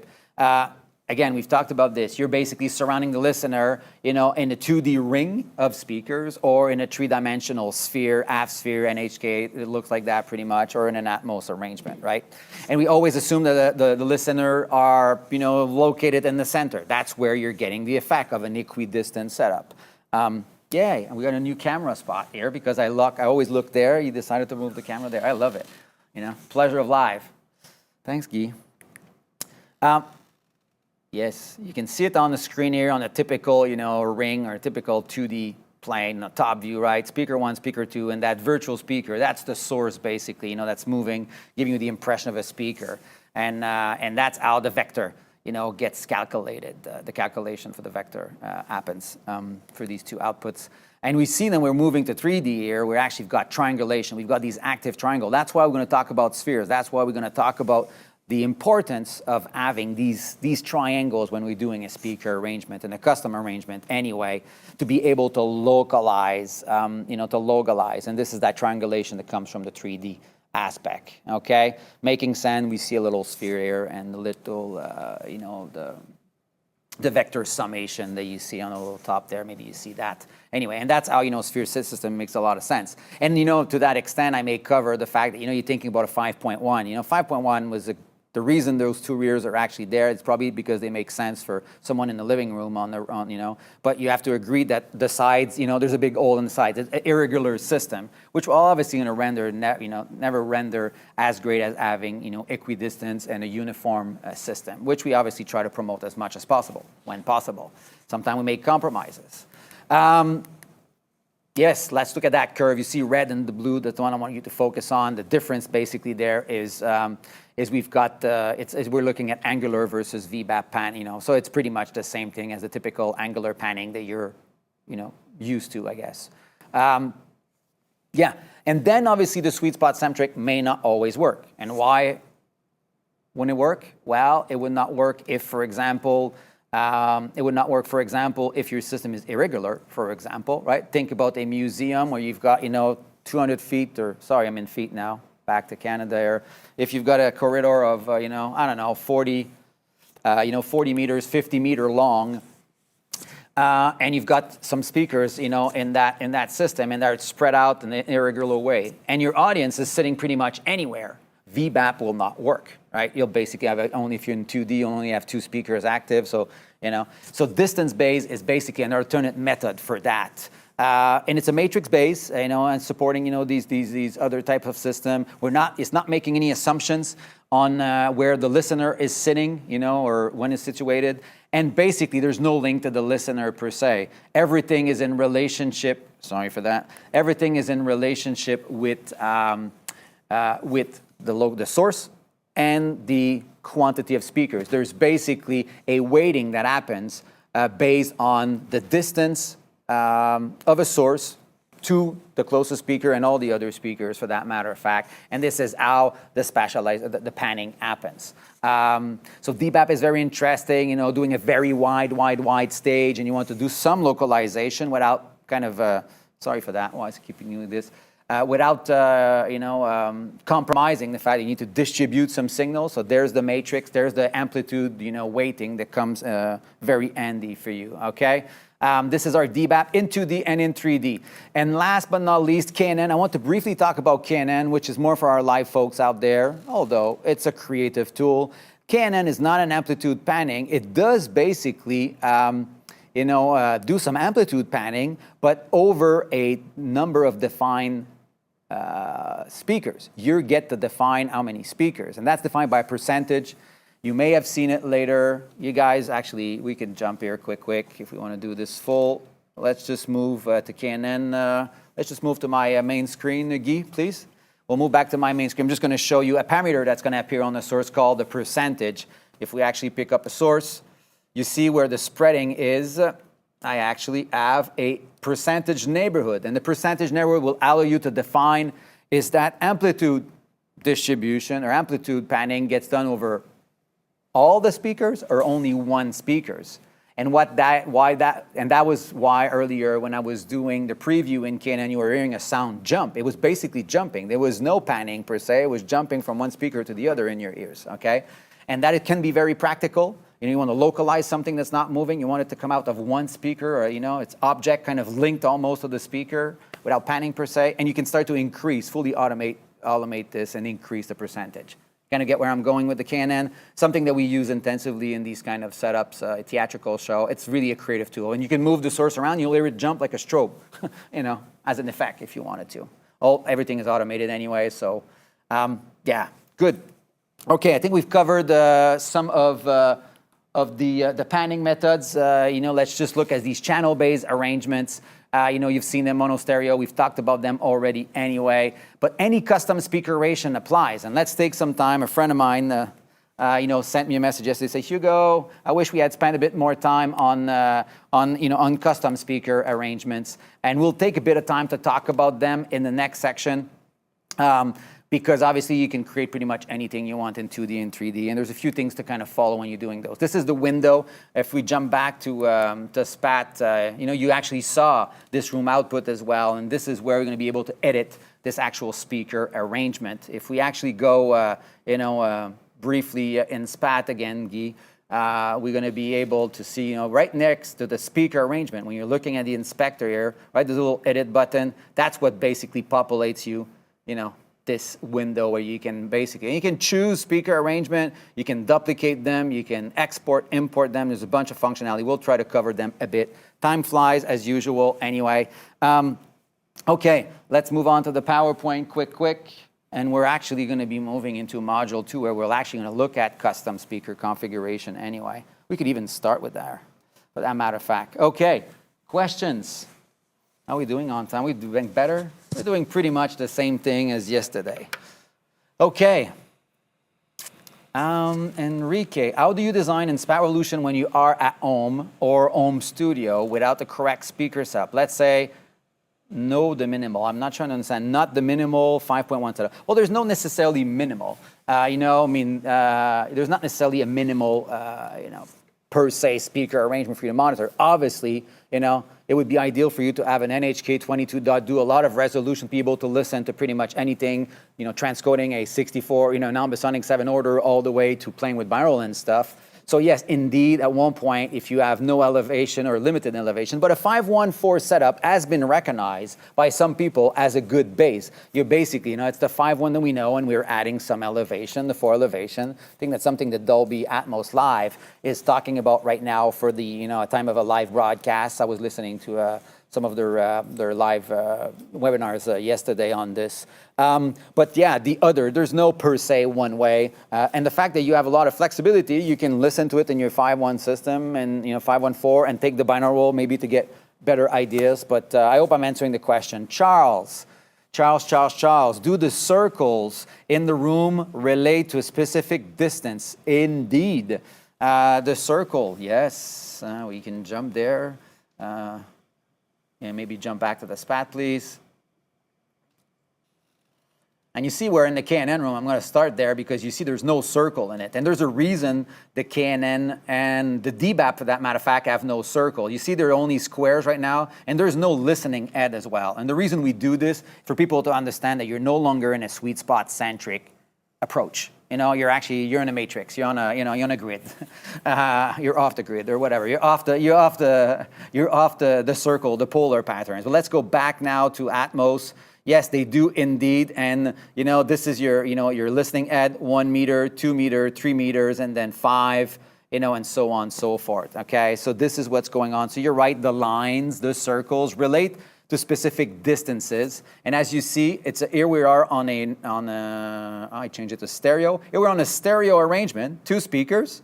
They're sitting at a 2 meter line, 1, 2. So is all the sources, mono sources, stereo source, they all default to 2 meter distance. You see in there, 2 meter distance, 2 meter radius. Speaker arrangement normalized at 2 meter, everything's at 2 meter. That's the line, and that's where, when you're starting to move a source, you know, from that line, this is where the drop happens, right? And the drop is not related to the VBAP at all. VBAP cares only about, for example, in VBAP anyway, cares about the angles. If we're actually bringing this source inside, and just to talk about the radius on the question, if we're bringing the source inside and we're moving it here, you know what's going to happen? Basically nothing as far as level goes. What's going to happen though is you're going to get the panning. So panning still applies, and you'll get outside of the, you know, the 2 speakers, but no level change until you start to actually bring the signal there. And we could use another example. If I'm actually, you know, picking up another speaker arrangement here, let's take something not normalized. Is that normalized? Yeah, you see that's not normalized. So you see right now, like these speakers, the outside speakers are way more than 2 meters. Because I did not normalize, this custom arrangement is not normalized, obviously what's going to happen is that if you bring a source, you know, if you have a source that's actually on the speaker line, well, it's actually, you know, getting quite a bit of a signal drop, right? The radius. Typically, we increase the radius to the speaker line. That's a practice that we do. But again, custom speaker configuration, more for complex scenarios anyway. Okay, hope I answered the question here. Do you think it is good to mix water again. To mix 2 or more sets of room with different kind of panning type together into the same speaker output? Yeah, for sure. And we can actually do this very rapidly. Okay, I can close this session here, get send return. If I do this, I see my live input. I can actually gonna do 2 rooms. Let's just choose, I mean, obviously it depends in which application, you know, but it can be good, obviously, you know, if the sweet spot centric works for some elements and not for other, you can. If you've got actually, for that matter of fact, let's just take a speaker arrangement of whatever. Let's take Dolby. We like Dolby, don't we? 712, where was it? There it is. We've got 2 rooms now, and look at what we can actually do, and we'll get to talk about this here. I'm connecting 2 rooms into a single output. This is the beauty of the summing. Summing happens in the sum modules that we have, but it actually happens on any module, any master module. When you're bringing 2 sources based on the name, left channel, right channel, the naming convention will sum this into a single stream. And then obviously I can choose here one panning type, the other one's another panning type, you know, and so on and so forth. So 2 panning types, you know, and maybe some sources are hitting. That would be the same concept that I've talked about earlier of saying, hey, I've got a source, that's going to the long reverb room, and the other one, these sources are going to the dry room, right? So you're going to be connecting, sources to different, but at the end, you're getting out a single stream, right? You don't need to go outside in loudspeaker management and manage all these things. You can sum it back to a single stream. Only on bigger complex systems like at Cirque, we're talking where a channel, a SPAT channel, can mean at Cirque or theatrical production, but the example I was showing, one channel actually can mean is distributed to many speakers that are representing the left for various people. Okay, is that the question? Do you think it is good to mix the two? Yeah, that's the same question. I think, I hope I answered those questions. Good, yes? How are we doing, guys? Are we doing not too bad? I think I'm doing a bit better on the timing than yesterday anyway. No? As bad? Worse? Equal? Oh yeah, okay. Yes? Okay, someone says yes anyway. How big is our crowd? How big is our crowd? I need to take a break. I need to take a bit of water, maybe. Huh? 150. 150 live. Yeah, you know what? We're constant with yesterday anyway. We're very constant with yesterday as far as the crowd. That's great. It's very good. Excellent. 150. Someone's writing live. Good stuff. Okay. Where are we at now? We're done with the questions, and we're going to be talking about deploying this baby. We're about 20 minutes left to the 2-hour promise session. We're going to go above it, because I like to be illegal a bit and not follow the instructions. No, I've got a lot of things to say. We're fine-tuning this. The first time we delivered this training, there's a lot of content, and we ate to skip things at the same time. We will be skipping some as we get towards the module 4, which get more specific to applications, and we are planning another series, of advanced session, deeper into production, deeper into live, for example, because we definitely know, and we don't want to, basically have a bunch of music people that care about, Atmos production and with some complex live systems anyway. So we're going to keep it to some, to the most generic anyway concepts. Yeah. So let's actually talk about deploying this SPAT software. We'll look at configuration. We're going to create stuff. We're going to connect blocks together. So, follow me here. Basically, we have this application that's running on Mac and PC computer. You probably have figured that out already because you're most probably running it on your computer. No Linux build today yet, right? Lead engineer, Gal, someone in the team, yeah. Linux build maybe eventually. Yeah, we've been joking about it. Yeah, we'll eventually get maybe some Linux builds going on there. We're basically using the multi-core of your computer, today's computer, to process all these source objects, parameters, the spatialization, the reverb engine. So we're doing quite a bit with those.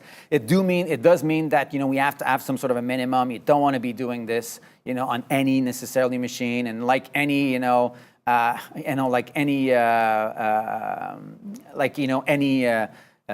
things that we're trying to do in the studio, you're probably not going to try to kill Dropbox, kill the Wi-Fi, and you're going to kind of keep these things in mind, and on top of it, you may be running Pro Tools and SPAT at the same time, which are, I could say, two applications are not necessarily light anyway. SPAT is not for sure.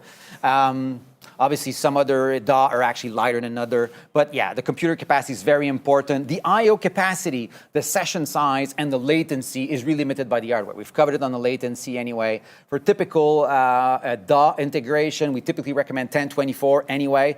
And you'll see that we want to have the 1024 on the Pro Tools and on SPAT for synchronization, and you'll get the message if you're not at the same latency as the DAW, anyway, in the bottom left. And then we have so we obviously have the integration to DAW, but as we have integration in, real time, and real time can mean, a studio as well. In some studio, larger production broadcaster, they definitely won't run the Pro Tools and the SPAT on the same computer. So obviously Pro Tools can be running on a computer.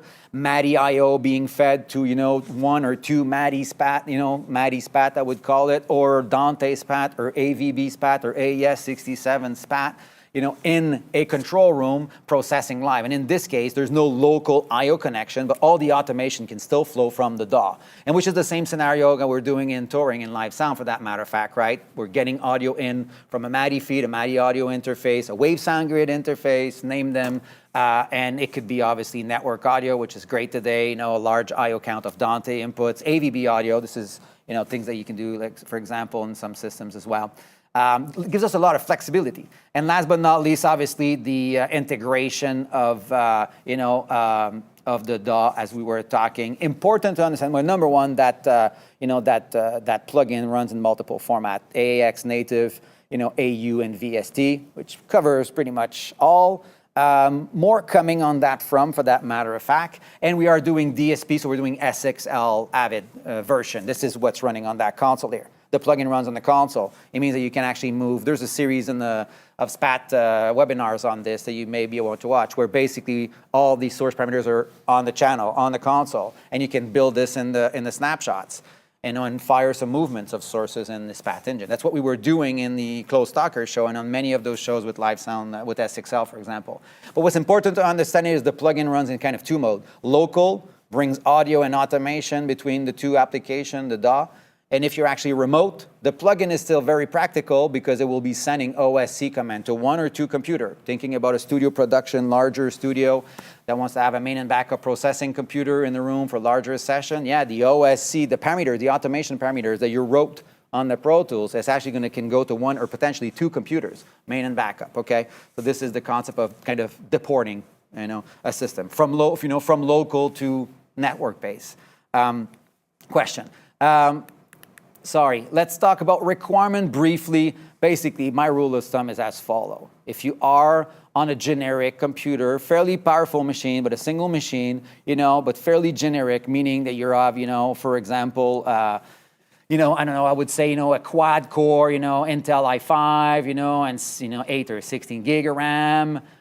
You definitely want to make sure, potentially that you have a dedicated graphic card. We are graphic heavy.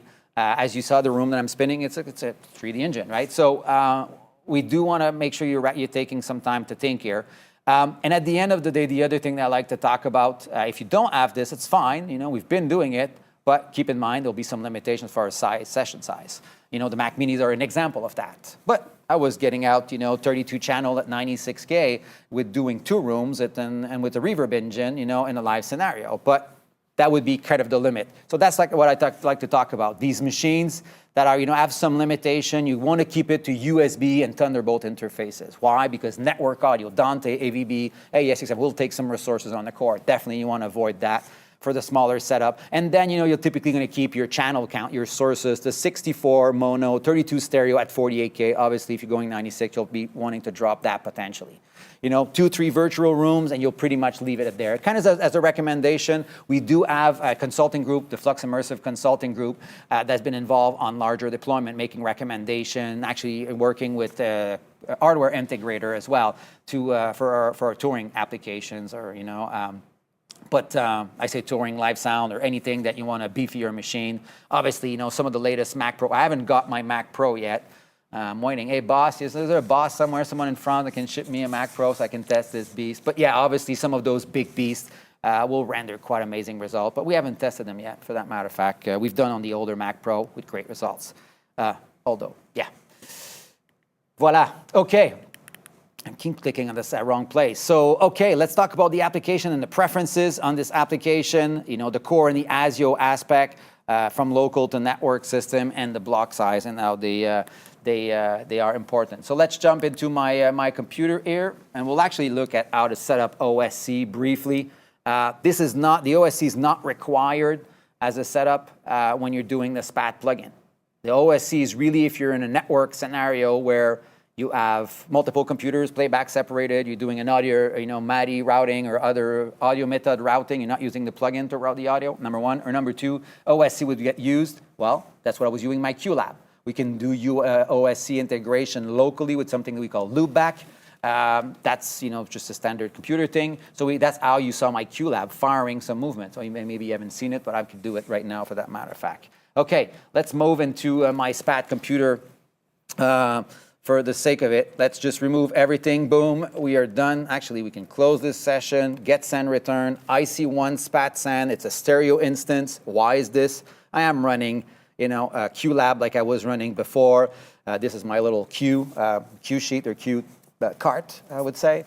And we're using the an AU format plugin on the Q output of SPAT to QLab to actually speak to me. And that's why, I was getting some audio, by the way. So let's start to build a session. Let's start to deal with this baby here. Let's go to the preference page, top right. I want to show you two sections. Number one, hardware I/O. I am currently using an Army Digiface AVB audio interface, a 128 channel AVB 96K, up to 96K device, 64 channel limited by software though. Great interface that I'm actually using to actually play to you guys. So this is my device. You obviously have all your core audio or ASIO devices available to you. Sample rate here can manually be changed, but if you have the external sample rate enabled button, it's going to follow. It's basically going to follow the sample rate of the device. Okay, simple as this. Block size. Right now, I'm at 1024. Why is this? Because 1024 is what I have in QLab, and this is what I have in Pro Tools, and this is something that we want to see on both sides when we're doing local input. And that's it, that's all. Now, obviously, this device here, the audio device, would be practical to bring in analog audio, to bring local audio, hardware input, we call it. In the case of software, like we're doing here, we actually not really, that aspect doesn't matter really, I mean, what does matter here is only the block size. And you'll get an error message if you've got it wrong. See on the bottom, yeah, you can see on the bottom in red, 1024, sample mismatch, there's a mismatch. I'm on a block size of 512. So yeah, so that's the hardware aspect. I'm not gonna go through all of the aspect of the preferences. You can figure it out yourself. The second one I want to show you about is the OSC connections. You can see here on the bottom, OSC main, basically by default, it will be disabled. By activating it, you're activating 6 slots. They can be inputs or outputs going to local network or to going to local network or complete network system of devices to actually send some messages. Right now what I'm seeing is I've actually chose the input mode for my first slots. I've got a bunch of IP addresses here. I chose the first one, LO0 by the way, that's called loopback I was talking about. This is basically an ability for me to send between QLab and SPAT some OSC commands. Yes, and that's a specific thing to OSC generic really, something that you guys don't need to do if you have a software. If you have, the DAW integrated. But if you wanted, for example, to integrate a Lemur iPad controller, by the way, we're coming out with some Lemur templates, to have a little, controller for your sources, for you to control, some of the movements on an iPad, for example, you would be actually doing exactly this. The IP address would be different. You would be coming from a network, your router, your wireless router, or your studio network. But in this case here, actually, we're doing this for local. Port number are important. Basically, the output of one thing needs to speak to the input of the other thing with the same port number. Important to set whenever we're dealing with OSC. Not the plan for today anyway. And here I'm basically telling the software, activate the source information. I'm reading source information. And this is why when I'm actually, oops, sorry for that. This is why when I'm actually, firing QLab, I can actually move the source. Now, Hugo, what did you just do here? Why is that everything connected? Well, there's some great things, in life, such as, you've got an input, you go and you choose an output block, and the famous command, Command A, sorry, will do a selection of all my modules, and Command L does a connection. And it automatically creates a source. It was a stereo input. It creates a stereo source. It puts it by default in a stereo room, and it goes to a stereo master that goes to a stereo output, the physical output. So really, I'm ready to start at this point. I basically, and if that output was already there because of the DAW, right? Remember when we have the DAW, it shows the inputs and the output, the SPAT send return. So if it was already there, I would have actually basically done my connection from bottom to end in 1 second.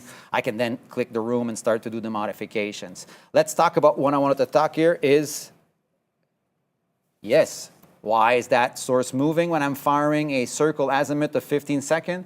This is because my QLab is sending the commands, an OSC command that says, hey, source number 1, can you please rotate on the azimuth for 15 seconds, please go. And says go on for muting the source, muting the source, changing the gain to -n, resetting the gain, whatever you want to make it, right? Hey, now we're listening to it in stereo, by the way. We can change this on the fly to binaural, can we? Let's see. Yep. And now you're feeling more the room as well. And we're on a KMR. We could go on 1040. On 1040 HRTF. We've talked about HRTF here. So back to this circle. So you get the concept, thanks to OSC, that was set right here for us, getting an input. These HRTF are manageable here. I'm not gonna get into this today, and the other setting we'll avoid for now, tracking, integration, and stuff. Okay, let's go back into our modules right now. Oh, Okay, we're not question period already. Oh, let me talk, to these guys. What are you saying? Don't forget to like, comment, subscribe to the channel, and hit the bell. Yeah, the famous thing. Yeah, hit the bell. This channel here that we've been, very active on creating tutorial. We're doing this live sound training, session today. We're actually going to be delivering more of that, more market-specific, application-specific. We've got more tutorials coming. Just a reminder to hit the bell. And we'll be creating a Facebook group. I don't know if it's created. Maybe it's already created. There's a new Facebook group that's coming as well to build a community around the SPAT Revolution software and the immersive conversation. Some of our FLUX immersive consulting group people and the team around us of engineers, will be kind of, collaborating to this. By the way, if you've got questions, things that you want to talk about, or post your success stories and have the community help each other in some ways, in deploying some systems, even exchanging templates, sessions, for example. Okay, yeah, a little parenthesis, we can do 64 sample buffer, Reaper, for example. That's got to be Jean-Loup that wrote this. Jean-Loup, is it you? Jean-Loup, the father of something called Reaper Evolution, which we're not going to show you today. It's going to come so shortly. Or it's maybe going to come eventually anyway. We're working on some simplified way to integrate very complex scenario with Reaper. For example, okay, Reaper can do 64 channel buffer. It's only a Pro Tools thing. Okay, thank you. Whatever. Important both on both sides to have the same buffer. And yes, you can go lower than 1024 in Pro Tools as well. It's just that we have been getting better success. Was it you? This was from Gael, indeed. You see, if it's not Jean-Loup, it's our lead developer that's talking about Reaper. Love you, Gael. Okay, 1024, okay, thank you. More questions there? No, okay, we can go on. Let's actually talk about these blocks. Let's talk about these blocks, tips and tricks. I've already started to show you tips and tricks, right? Put an input, put an output, connect, Command A, Command L, everything is connected. In a second, we'll take a look at these modules and what they do, and connecting them and the matrix. We've actually done some of it already, but let's just explore them more. You figure out, if you go top to bottom, quite easy. Inputs, the physical input. If you're adding one here, it's an hardware input by default. Software input get automatically generated by opening the DAW. By the way, open your DAW first, right? Actually, you know what? Because we didn't get the time to do this, let me actually kill QLab for now. Let's do that. And you see, it became red. Why it became red? Basically, it disappeared. And if I'm removing, this block here, and if I go cat send return, it's no longer there. The application closed it. It disappeared. We're happy. We're happy. Now we're only basically getting an hardware input here. But what I want to do, I'm actually going to fire Pro Tools again. I'll get you another session, something that we didn't get to play. You might have seen, thank you, USB-C adapter. It's been doing this with me for the last 2 days. Thank you. Just plug, unplug, whatever. Too many USB devices. The pleasure of studio, pleasure of iLox, we could say. Let me actually go briefly open a session. We didn't get to do it today. You may have actually, at the beginning, if you were there 5 minutes before we started the broadcast, you heard the story of Akagera. Jazz band, yes, jazz can do immersive. This whole idea was put more speakers, in the show, small venues, for that matter of fact, not necessarily complex, just add speakers, use the power of the acoustic simulation and the object-based mixing in SPAT to actually deliver some shows. And I'm actually going to open this session. I haven't actually tried it. You see maybe some interesting things. Find links. Everything seems there. SPAT sends are there, and they're not activated on purpose. Great. So you see, these SPAT sends are in the actual sources right now. We're not showing you a complex routing, multiple thing. I just want to show you tracks, SPAT send, with the disadvantage of pre-fader, as we've talked about in the case of Pro Tools anyway. But we don't really care because actually we have gain in SPAT. You could do your automation on the SPAT on the SPAT gain if you wanted to.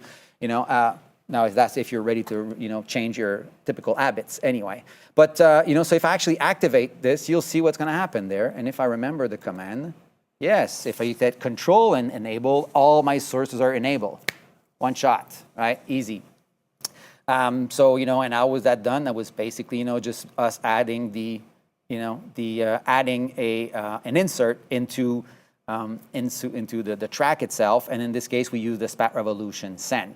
Further returns, we insert the SPAT Revolution return, and I'm not going to do this now. I just basically want to show you how quick that we're connecting things together and have actually some live input. So let's kill that first hardware input that I add. Here I have all my sources, simple thing, 6 tracks. It's a live thing. I'm going to remove this. I'm actually going to just remove everything. So by the way, the lasso, grab everything, remove selected. So you see command delete, or you can use the inspector. You can remove the selected one, or you can connect the selected one, which is the command L. Okay, yes, we want this to be gone. So here we have our sources. Input transcode, let's not take too much about them. It's basically us transcoding ambisonic to a channel base. If you put this, you can connect and have a transcode. Advanced sessions for sure, let's not talk about this now. This is the transcode. Sources, we can add them manually, but for that matter of fact, it gets created automatically, so we don't need to bother. In some cases, we could feed the same input to 2 sources that's hitting 2 rooms for more complex setup. So we could manually add a source and patch multiple, or add 2 sources and patch the same input into both. We're not gonna do this now. So sources, room, well, we can actually add that room if but as I showed you, there's a little trick, before, which is the command L and command A, command L that does all the connections. So we'll do this at the end. So rooms are our rooms, unlimited number, limited by computer for sure.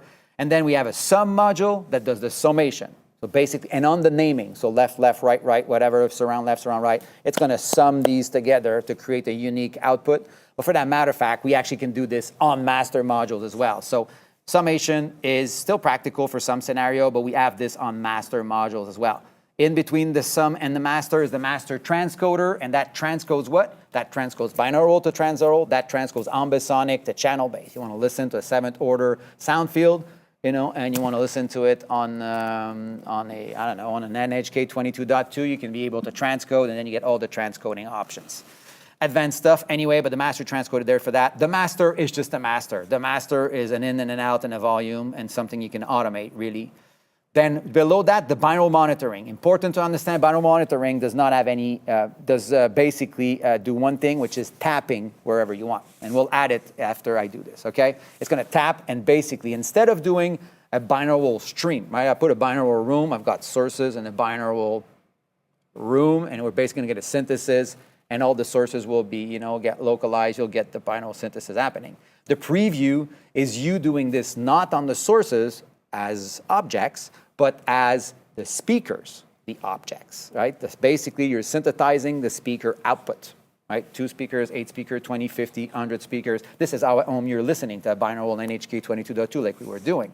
That's a binaural preview, we call it, binaural monitoring for that matter of fact, which is quite practical. And last is the output.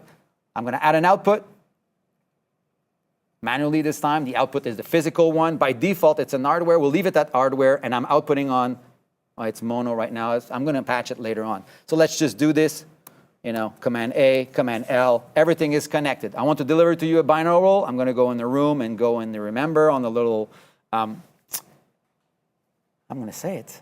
Yes, the inspector, if you want, and choose the stream type, binaural. You see the color change as well to tell you you're in binaural on the master, binaural on the output, and I'm outputting on channel 1 and 2.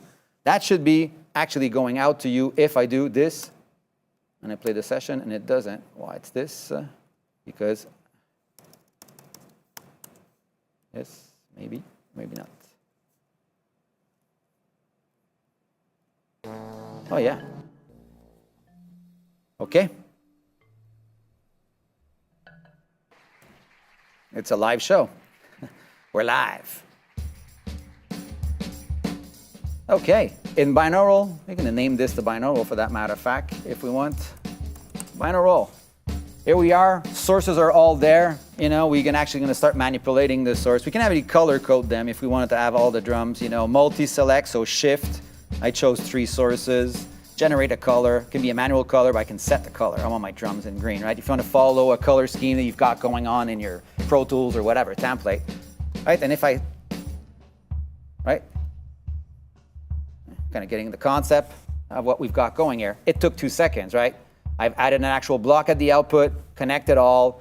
It's already patched Now I'm doing something illegal, guy, not to do it at home. Yeah, you can do it at home if you want, to your own risk, which is basically coming in software, going out hardware. It's not officially qualified for a synchronization perspective. It has rendered good results, for that matter of fact, interestingly enough. So I'm actually coming software input, but I'm going out straight on hardware, by the way. Oh, and when you're in hardware, it means a matrix. Let's just talk about it. This is my 128 channel AVB interfaces. I've got, 2 channels, the left, right, going out on 1 and 2. Okay, and that's for you listening to this live feed. Making sense? But yeah, typically you will be returning. You're going to be using, and we could do it because, let me show you how to do things. If we create a new bus, a stereo bus, and we call it binaural, and we create it, and we can insert a multi-channel sound field SPAT return. And if I activate it, what's going to happen? You see, my stereo return is actually there. That would be the proper way to do it. Connect that binaural to the stereo return, which is coming back to the DAW, which is waiting what? I can bounce it, right? I can bounce it.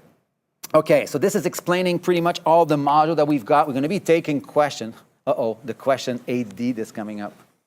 Love it. Connecting. So just go back to the slideshow quickly. Make sure I'm following something. We're actually on the 2 hour. We started at 12:05 or 4, 5, 6. Yeah, we're on the 2 hour. We're not bad. I think I'm doing better than yesterday. I actually, made sure to cover things that I kind of didn't get to yesterday. And I did promise to do the speaker configuration, so we will do that actually briefly as we are in the processing blocks anyway. So the modular setup, the module functionality, what they do, we've looked at that, the various processing blocks, and basically the tips and tricks and how we connect all these together. Hopefully, if you have questions, we can keep talking about. We can keep talking about this, and configuring the speaker arrangement is coming up for you guys before we take questions anyway on this module. And let's just talk about it. So, as we said earlier, speaker arrangement. When you are in channel base, and now I don't have any options in the inspector because I'm not in channel base. If I go to a channel base and I go to the stereo, right? You go understand that we're now on the stereo. And if I'm playing this session, I'm actually on the stereo output now, back to you guys, okay? So we get that. But what I want to talk about is all these speaker arrangement now, they're fixed. You can't duplicate, you can't edit them. If you press on the edit on that left, right, I can't change any parameters. If you select them, you can actually, so the edit button I've pressed, sorry if I went fast, on the actual speaker arrangement, or speaker config we call it. So the stereo can't be edited. I can't change the position. A stereo is -30 + 30. It's sitting at the 2 meter line.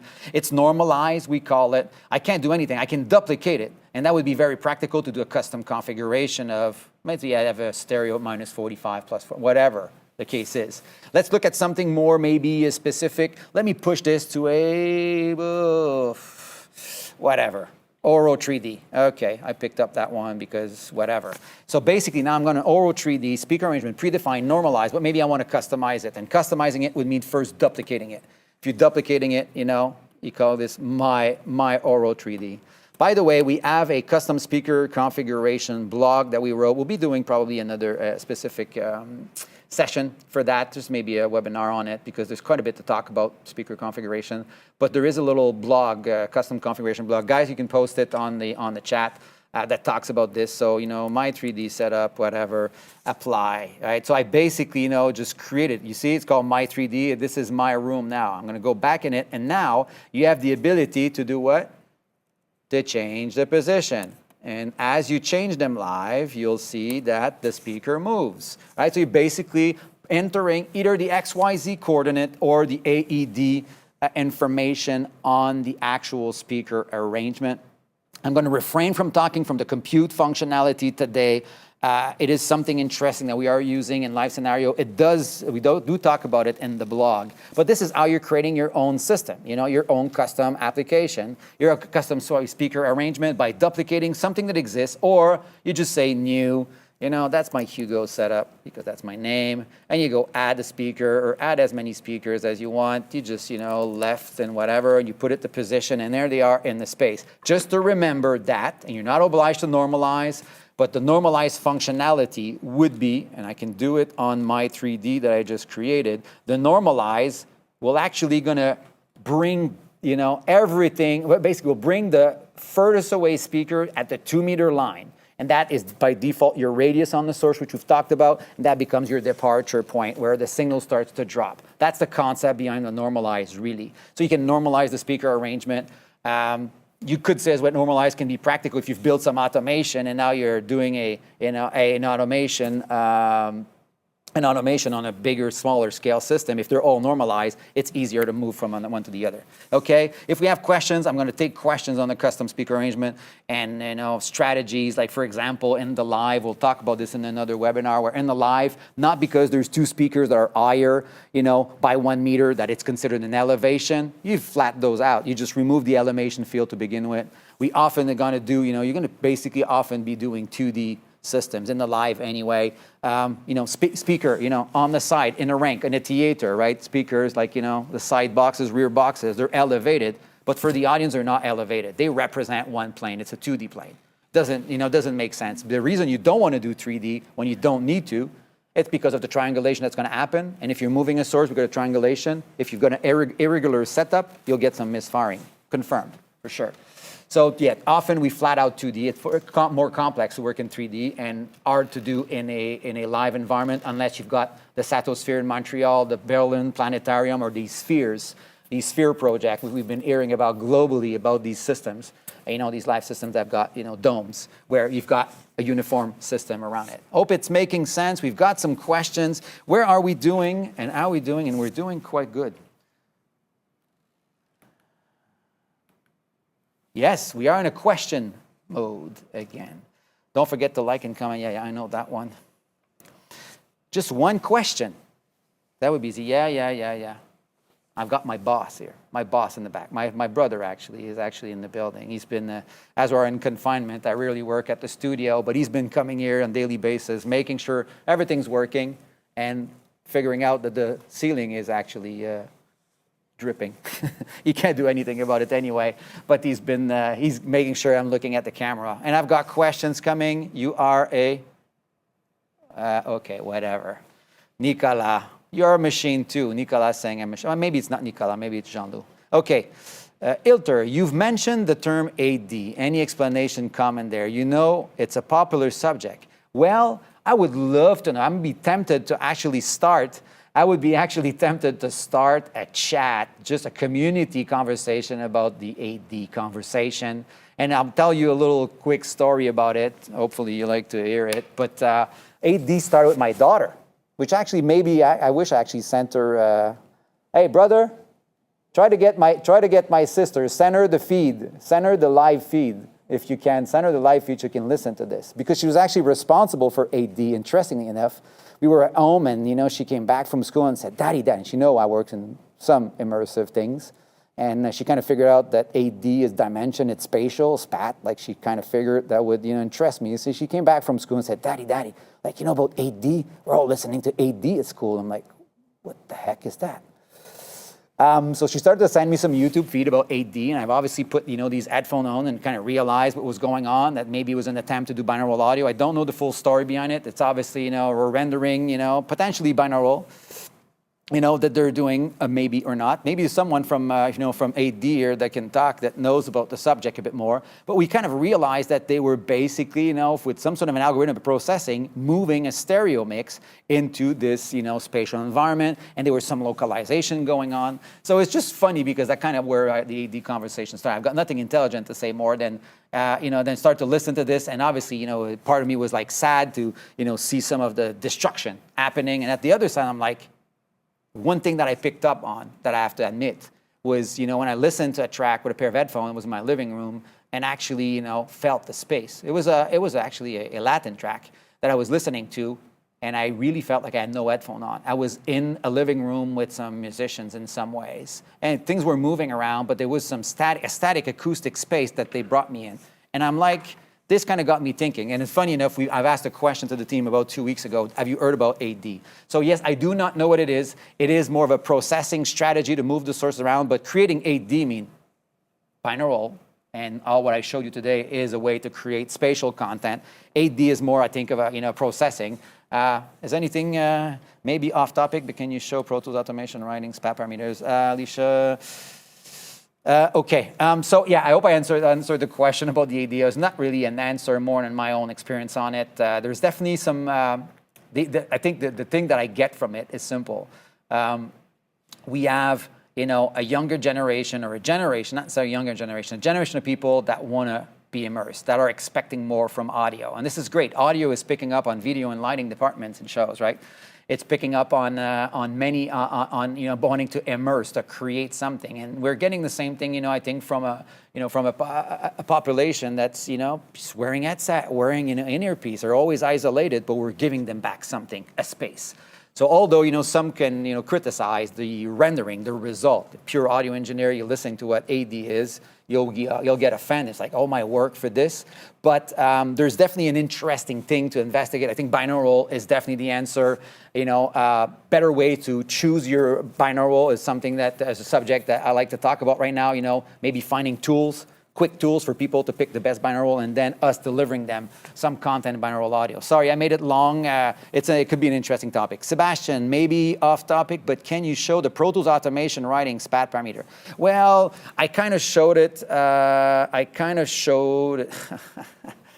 Really, I'm not going to show it. I did show it a bit earlier. I mean, it's as simple as enabling the automation. The second you have SPAT send on the actual track, well, let me just do it. I'll reboot Pro Tools for you. I'll take the other question in the meantime, okay? Alicia, can you provide a link to some templates? Templates of what, Alicia? And I know you. If it's the Alicia that I think, I'm sure it is. I think I saw her pop up. So Alicia, probably from Toronto. Templates on what is the question? We have a new help desk section being developed right now that will provide better access of templates. So hang tight with us. If they're, specifically to the DAW, we just did some DAW. Yeah, that's the Alicia. Specific to the DAWs, we just released some tutorials, 3 tutorials. We are planning to release those sessions. The specific sessions shown in the Pro Tools Reaper and Pyramix tutorial will be released. I'm assuming the Logic and the Nuendo and others could be released as well. I know our friend Marcel from Steinberg actually has created some Nuendo with mapping to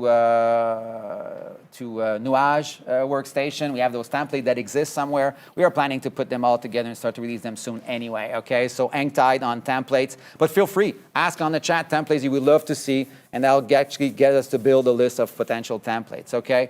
I'm gonna reopen that session, okay? Just quickly, oh, come on. You know what? I think that Pro Tools does not want you to see automation, Sebastian. I'm sorry. We're going to keep this for another time. It's just the license thing giving you a message. We're actually going over the 2 hour, which I hope some people, are keeping online here. If you have to leave, but we're going to be covering a little integration section quickly and take maybe last questions. So let's go back to the other one. But just to kind of answer your question, automation is exactly the same automation as a plugin. And you have in Pro Tools to add the parameters that you want, either all of them or some parameters to the automation, and then they become available. And when you're in write mode, when you're moving things in SPAT, it writes to automation. And if you don't want to use that mechanism, you can write the automation, azimuth, elevation, all the parameters. Try it at home if you have a Pro Tools. You'll see it. You can ask support if you need more questions, but we have a little section on that. Okay. Module 4 is basically just me kind of wrapping this up into the fact that, integration of third parties is a long conversation that we're not going to tackle all. And I did cover some of it already in Module 3 to make sure that we were covering all of those. The DAW for playback and automation recording is something that, we've definitely talked about. I'm going to probably try a last attempt at the automation conversation because it's important. And I just don't understand why Pro Tools and the iLock is just being a bummer. Let's see. Maybe we're lucky on this. What we can talk about integration is the plugin. In the case of a live sound world, the integration to SPAT is either 2 things. Either a live sound console that can, run a SPAT send plugin, which currently would be, eventually Wave Sound Grid systems with our Wave version that will be coming, but currently is the AAX DSP Venue SXL plugin. And then you've got all the generic OSC from consoles, live sound consoles, that can be used for it. OSC is the key to the integration. It's the, for all your automation, there's, lists and lists of software that exists out there that spits out OSC for remote control. And the other integration part would obviously be the tracking system. You may have seen it before. So let's just jump on the automation, quick dotting. We're going to wrap it up on that. If we can go back, we've talked. If we can go back to the main. Yes, thank you. Tried this the last time for my friend Sebastian. Hey, Sebastian. Okay, so that SPAT Send plugin here, the mono stereo, where it is, right there, right? This is our SPAT Send plugin. Right, and as you maybe knew, look at it this way. When you right-click on an actual plugin, you can get the automation dialog going. And you see right now I've added manually only the azimuth, and that's what I recorded earlier. You saw me change the track to right, touch. So as I was moving in SPAT, it was recording. I was just playing, I was moving it, and that's it. That's exactly what there is. There's nothing else. As a matter of fact, if you do this, azimuth, and this would be, well, there's nothing recorded now, but I just basically, showed you, well, this is the azimuth, as a matter of fact, okay? This is where you'd be writing your automation. Okay, I just wrote the automation. Is it still live? It's not live, but anyway. Okay, so I think that hopefully made sense. Here, writing the same automation. You can write them in Pro Tools. Hope it's answering the question. Let's just move quickly on the slideshow. We're going to wrap this up. Thank you. We spent an extra 15 minutes, I guess. So we started. Just going to wrap this on this. Again, feel free to like. Hopefully you enjoyed this session. It was the first time we did it anyway, meaning that, we've delivered those live. The first time we do it from a studio anyway. Second time. We did it yesterday. So I was hoping to get better today. I don't know if I did get better or not, but whatever. We did. I didn't look at the camera. Did not. Enough. Better? No, it's not better. Yeah. Someone's saying it's better. Whatever. I'll get better looking at the camera. I'll probably just stick a camera on my screen. So yeah, we did look at this. This is the SPAT Send running on the live sound console from Avid. I'm just flipping through some switches, and the interesting thing there, it's mapping on the SXL, Avid SXL encoders. The same thing it would be mapping to an S6 surface in some ways, or basically, any parameter mapping to and we talked about the nuage, for example. So you can be doing some mapping of those parameters, the practical one, the azimuth, the elevation, the one you want to have your ends. When we're dealing with generic, this is the Digico example. We have this template that exists for Digico as well. Sorry for that. We have this template that exists for Digico as well, which is basically using OSC generic, 8 encoders, 8 rotaries that you can send command from a console to an actual SPAT. But any console to support OSC would be able to work there. We've got the same integration with the OSC, obviously with QLab. You saw it, these cues. I can actually fire it just to kind of wrap up on the subject of automation in some ways. But you saw that window. But the more interesting window, I think, to see is the other one. Well, actually, let me just show you that one here, if I can find my.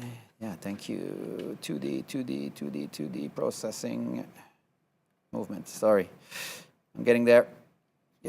Voila. So what's very interesting, is the maps, right? I'm building. Let me explode this. This is, thank you. I'm basically, drawing a path in QLab, and that's all OSC 2D, that you can build your automation. Let's move on to the next slides there. Lemur templates is something that will be available in these resources that are coming on down on new help desk. We've got various one. We're on for a recalling snapshot, which is coming with the future version. We've got this multi-touch one here. We're basically prototyping to maybe eventually releasing our own iPad one. But the Lemur is a very powerful OSC and MIDI tool. You can control sources. We've got this this tracking as well possibility with black tracks. We've got some questions. We'll take them by the end. Here, you see the real tracking system from Black Tracks. And basically with SPAT, you're basically attaching a tracking device to a source or to a listening head, okay? To head. The actual binaural head could be tracked. moving into the scene, right? So that Black Tracks is one of those tracking systems. There's others out there. Definitely, stage tracking out in Norway, somewhere, if my memory is correct. We've got the folks, I remember all they are, but the ZAC tracks. These are all tracking systems based on the OSC command most of the time. Black Tracks uses a specific tracking protocol, or called real-time tracking protocol. We can do up to 64 of those, but tracking is an important one for live, for even live broadcast, for that matter of fact. It is our 20 years anniversary, guys. We've been doing this for quite a bit of time. More recently on the SPAT Immersive project, but FLUX has been dedicated to audio processing for years, and the broadcast, to post-production and mastering with some of our our plug-in suites products. Feel free to request some trials of all of those. You are now equipped with a 90-day license of SPAT. We have a real-time analyzer as well called Pure Analyzer. That's a video that we're planning to do shortly. We've got the last questions to take. You may need to conclude the stream. Yes, yes, yes. Maybe I need to. And we can subscribe. Questions, maybe last questions on all this before I stand up. No more questions? We're good. Guys, I hope you enjoyed it. It was enjoyable for me. To be here, to be talking to you about SPAT. Sorry for making it a bit longer. I say a bit, 20-minute longer. It was pretty much the same thing yesterday. I tried to cover as much as possible. Always challenging to do in an intense subject like this. Feel free to ask questions on the chat. Hit us on support. Go explore. Plug a source, a microphone, a guitar, mono input in the binaural room, listen, appreciate the source parameters. It's very easy to implement. And binaural does not need, or binaural, say immersive does not need to be complex. I love even to talk about, simple, simple application in live, we just add a pair of speakers in the rear, add 4 speakers in the rear of the room to create some space. Anyway, I hope you've enjoyed all this. It's been great to be with you. Support us, in liking our videos. We want to keep being active. Feedback, chat. Tell us what you would like to see and hear, and we'll be more active on this, I hope. Anyway, have a great day. Obviously, have a great, I'll call it confinement period, but, a challenging period. We're all, holding tight as an industry. A lot of questioning of what's going to be happening. But you know what? At the end, we'll all be, in this world delivering content, delivering audio immersive content, I hope, but delivering content to get the population to smile and to, to feel, to feel something. So yeah, that's it for me for now, because I can speak for days and hours. And I hope you guys have a wonderful day, and see you soon on this FLUX Immersive channel. Cheers, guys.